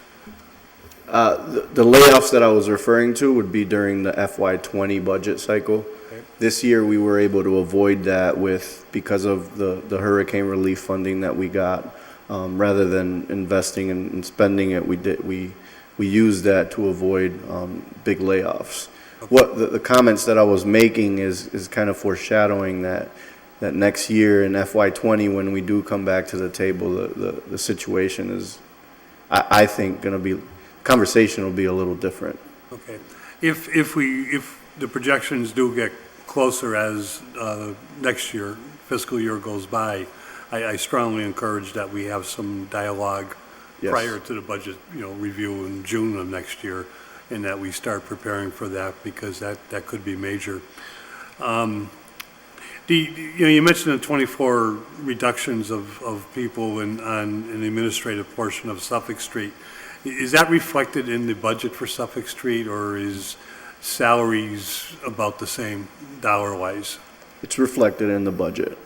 The most of the cuts that when I said 24, I believe there were 15 in the first year of receivership, and then another 9 last year when we developed the budget. This year, in my department alone, we reduced 2 positions, but we didn't do we weren't really deep in central office the first 2 years of receivership. And unfortunately, there's just nowhere else to cut in central office to be able to provide the same level of service. And we really focus now on providing a service to schools, as we're not just sitting there pushing paper and doing administrative work. We are in support of schools. We meet with principals regularly. I have staff assigned to each school, and they make regular visits, and as does every department. We're rarely there. Okay. And the final it's question or area topic is, and I think it's always important to understand it, is charter school reimbursement. Are we projecting, I mean, we haven't hit 100% yet, but are we projecting something that makes sense this year? Is there any movement? I know Aaron Vega has talked about a push to really start to fund the reimbursement for the way the formula intends it to be funded, but what are we looking at for this coming fiscal year? It's the same. We're shorted again. On average, I did a comparison over the last 5 years, and on average, we're shorted about $900,000 a year, based on a formula that the state developed. Where whenever there's cuts at the state level, they stay away from cutting Chapter 70, but charter reimbursement is an area that they do cut, and unfortunately, Holyoke is a community that's impacted by that. Can I just jump in there too? Is just so you know, on the 25th in this chamber, you're going to be there. There's going to be discussion about the formula. Mr. Vega, and Mr. Humison are bringing. What is it? The DRG committee is DGR. Sorry, are coming to speak regarding the formula here. And I have to say, receiver or not, I don't care what my title is. I'm just telling you as a community, the most important thing that this community can get unified around is the funding formula for schools, because it is broken right now for for gateway cities, in particular urban school districts, and communities like Brockton and Worcester are right now sounding the alarm. And I think Holyoke should sound the alarm, because, you know, if people ask me, you know, money isn't the answer to everything. I don't believe that. There are efficiencies. But when the average community in this state spends 20 to 25% over net school spending on an annual basis, we can't compete, right? 25% of our budget would be another 7 million, I believe. 7 million. No, 20. Yeah, 22 million. 22 million to our schools. I mean, could you imagine what we would do with another 22 million? I mean, and so when the communities around us are going 20, 25, not all communities, but suburban communities, it's just not adequate for the needs of the students that we serve. And so I just think that I would hope that as a community we can get unified behind that. School committee, city council, teachers, families, because that's what this community deserves. And we have to do better than net school spending every year, or otherwise we're not going to. It's hard to do innovative things, and it's hard to be you know, break the cycle of just moving the status quo along without having some additional resources to do that work. Yeah. Doctor, I couldn't agree with you more, and we could talk about this all evening. I hope you can join us on the 25th. I will be here on the 25th. I heard you were coming. I appreciate that. Yep.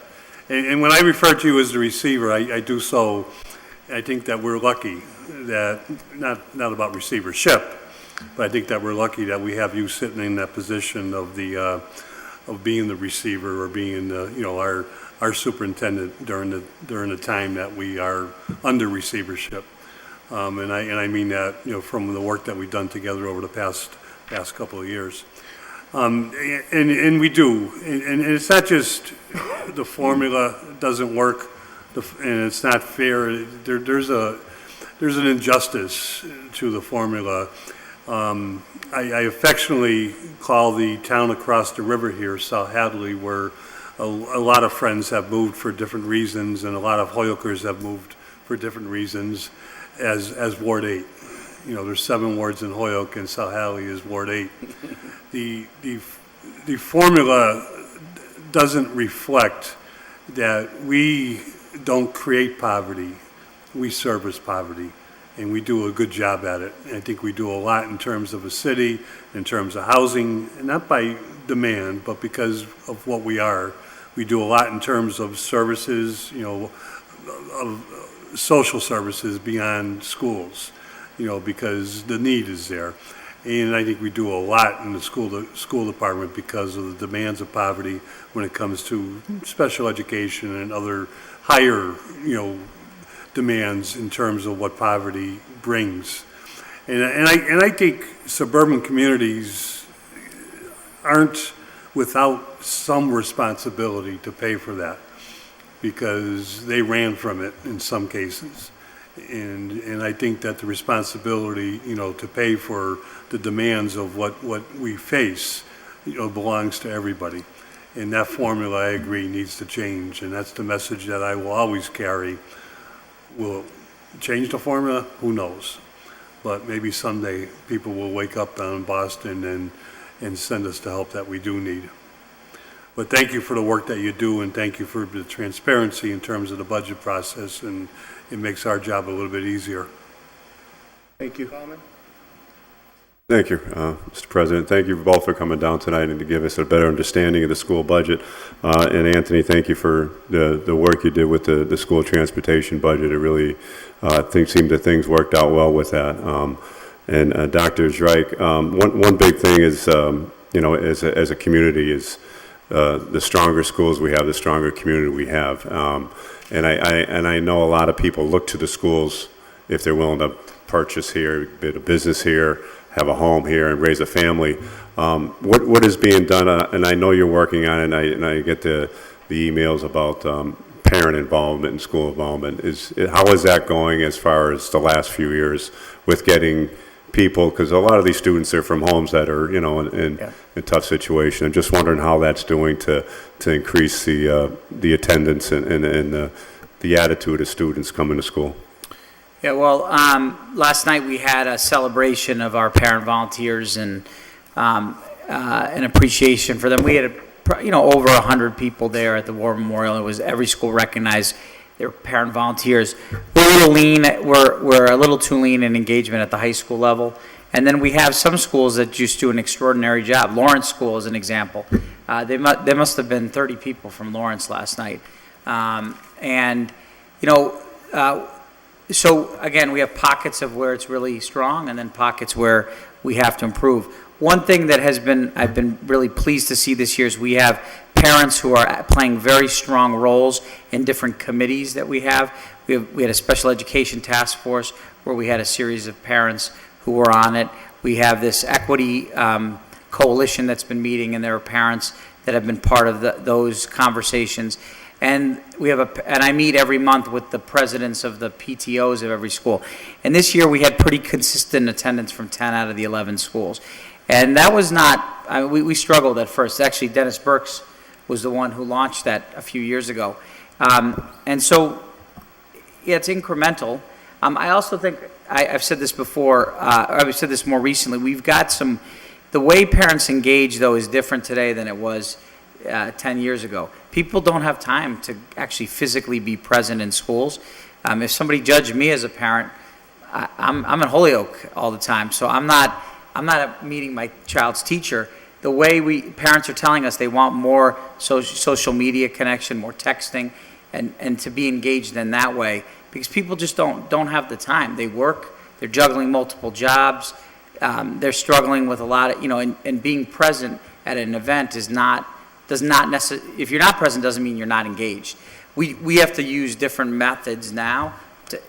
Parents do want to know how their kids are doing, and we've got to use the technology and other mechanisms to get connected with them. I appreciate that, and I just want to state that I really enjoyed my time down at the Rising Stars thank you with for you being down there, at Dean. It really was really something to see the students and the involvement and the parents that got together that night, and the quality of the students that are in the Holyoke Public Schools. I just wish a lot of people really could see that, because when people put the schools down and we see the talented people that are you're training and teaching in the school system and where they're going in the future, not just school-wise, but as far as quality of life and doing other things and involvement within their community, I think that's really a strong point, and that's something you could really, really be proud of. Thank you. Thanks. Just in closing, I wanted to thank you for this presentation and also for the measurables that you've included in it with the goals relative to each school. I think, it's a good visual to be able to see what the targets are and how it all connects together. So, thank you. Thank you very much. And I just want to say, Dr. Zreich and I have the luxury of sitting in this hot seat, and what you see in front of you, this budget, there was a lot of work put into it. We started in December, and I wouldn't be able to feel good at night if I didn't leave without publicly recognizing a few staff in my department. I want to thank Amanda Smith, Tiara West, Sharon Powell, and all of the principals and administrators that sat around the table over the last 3 months and really made some tough decisions in balancing this $5 million deficit that we had. We couldn't do it without the help of those individuals. And I just would like that on the eve of school being out, tomorrow's our last day. I want to thank our teachers and our staff.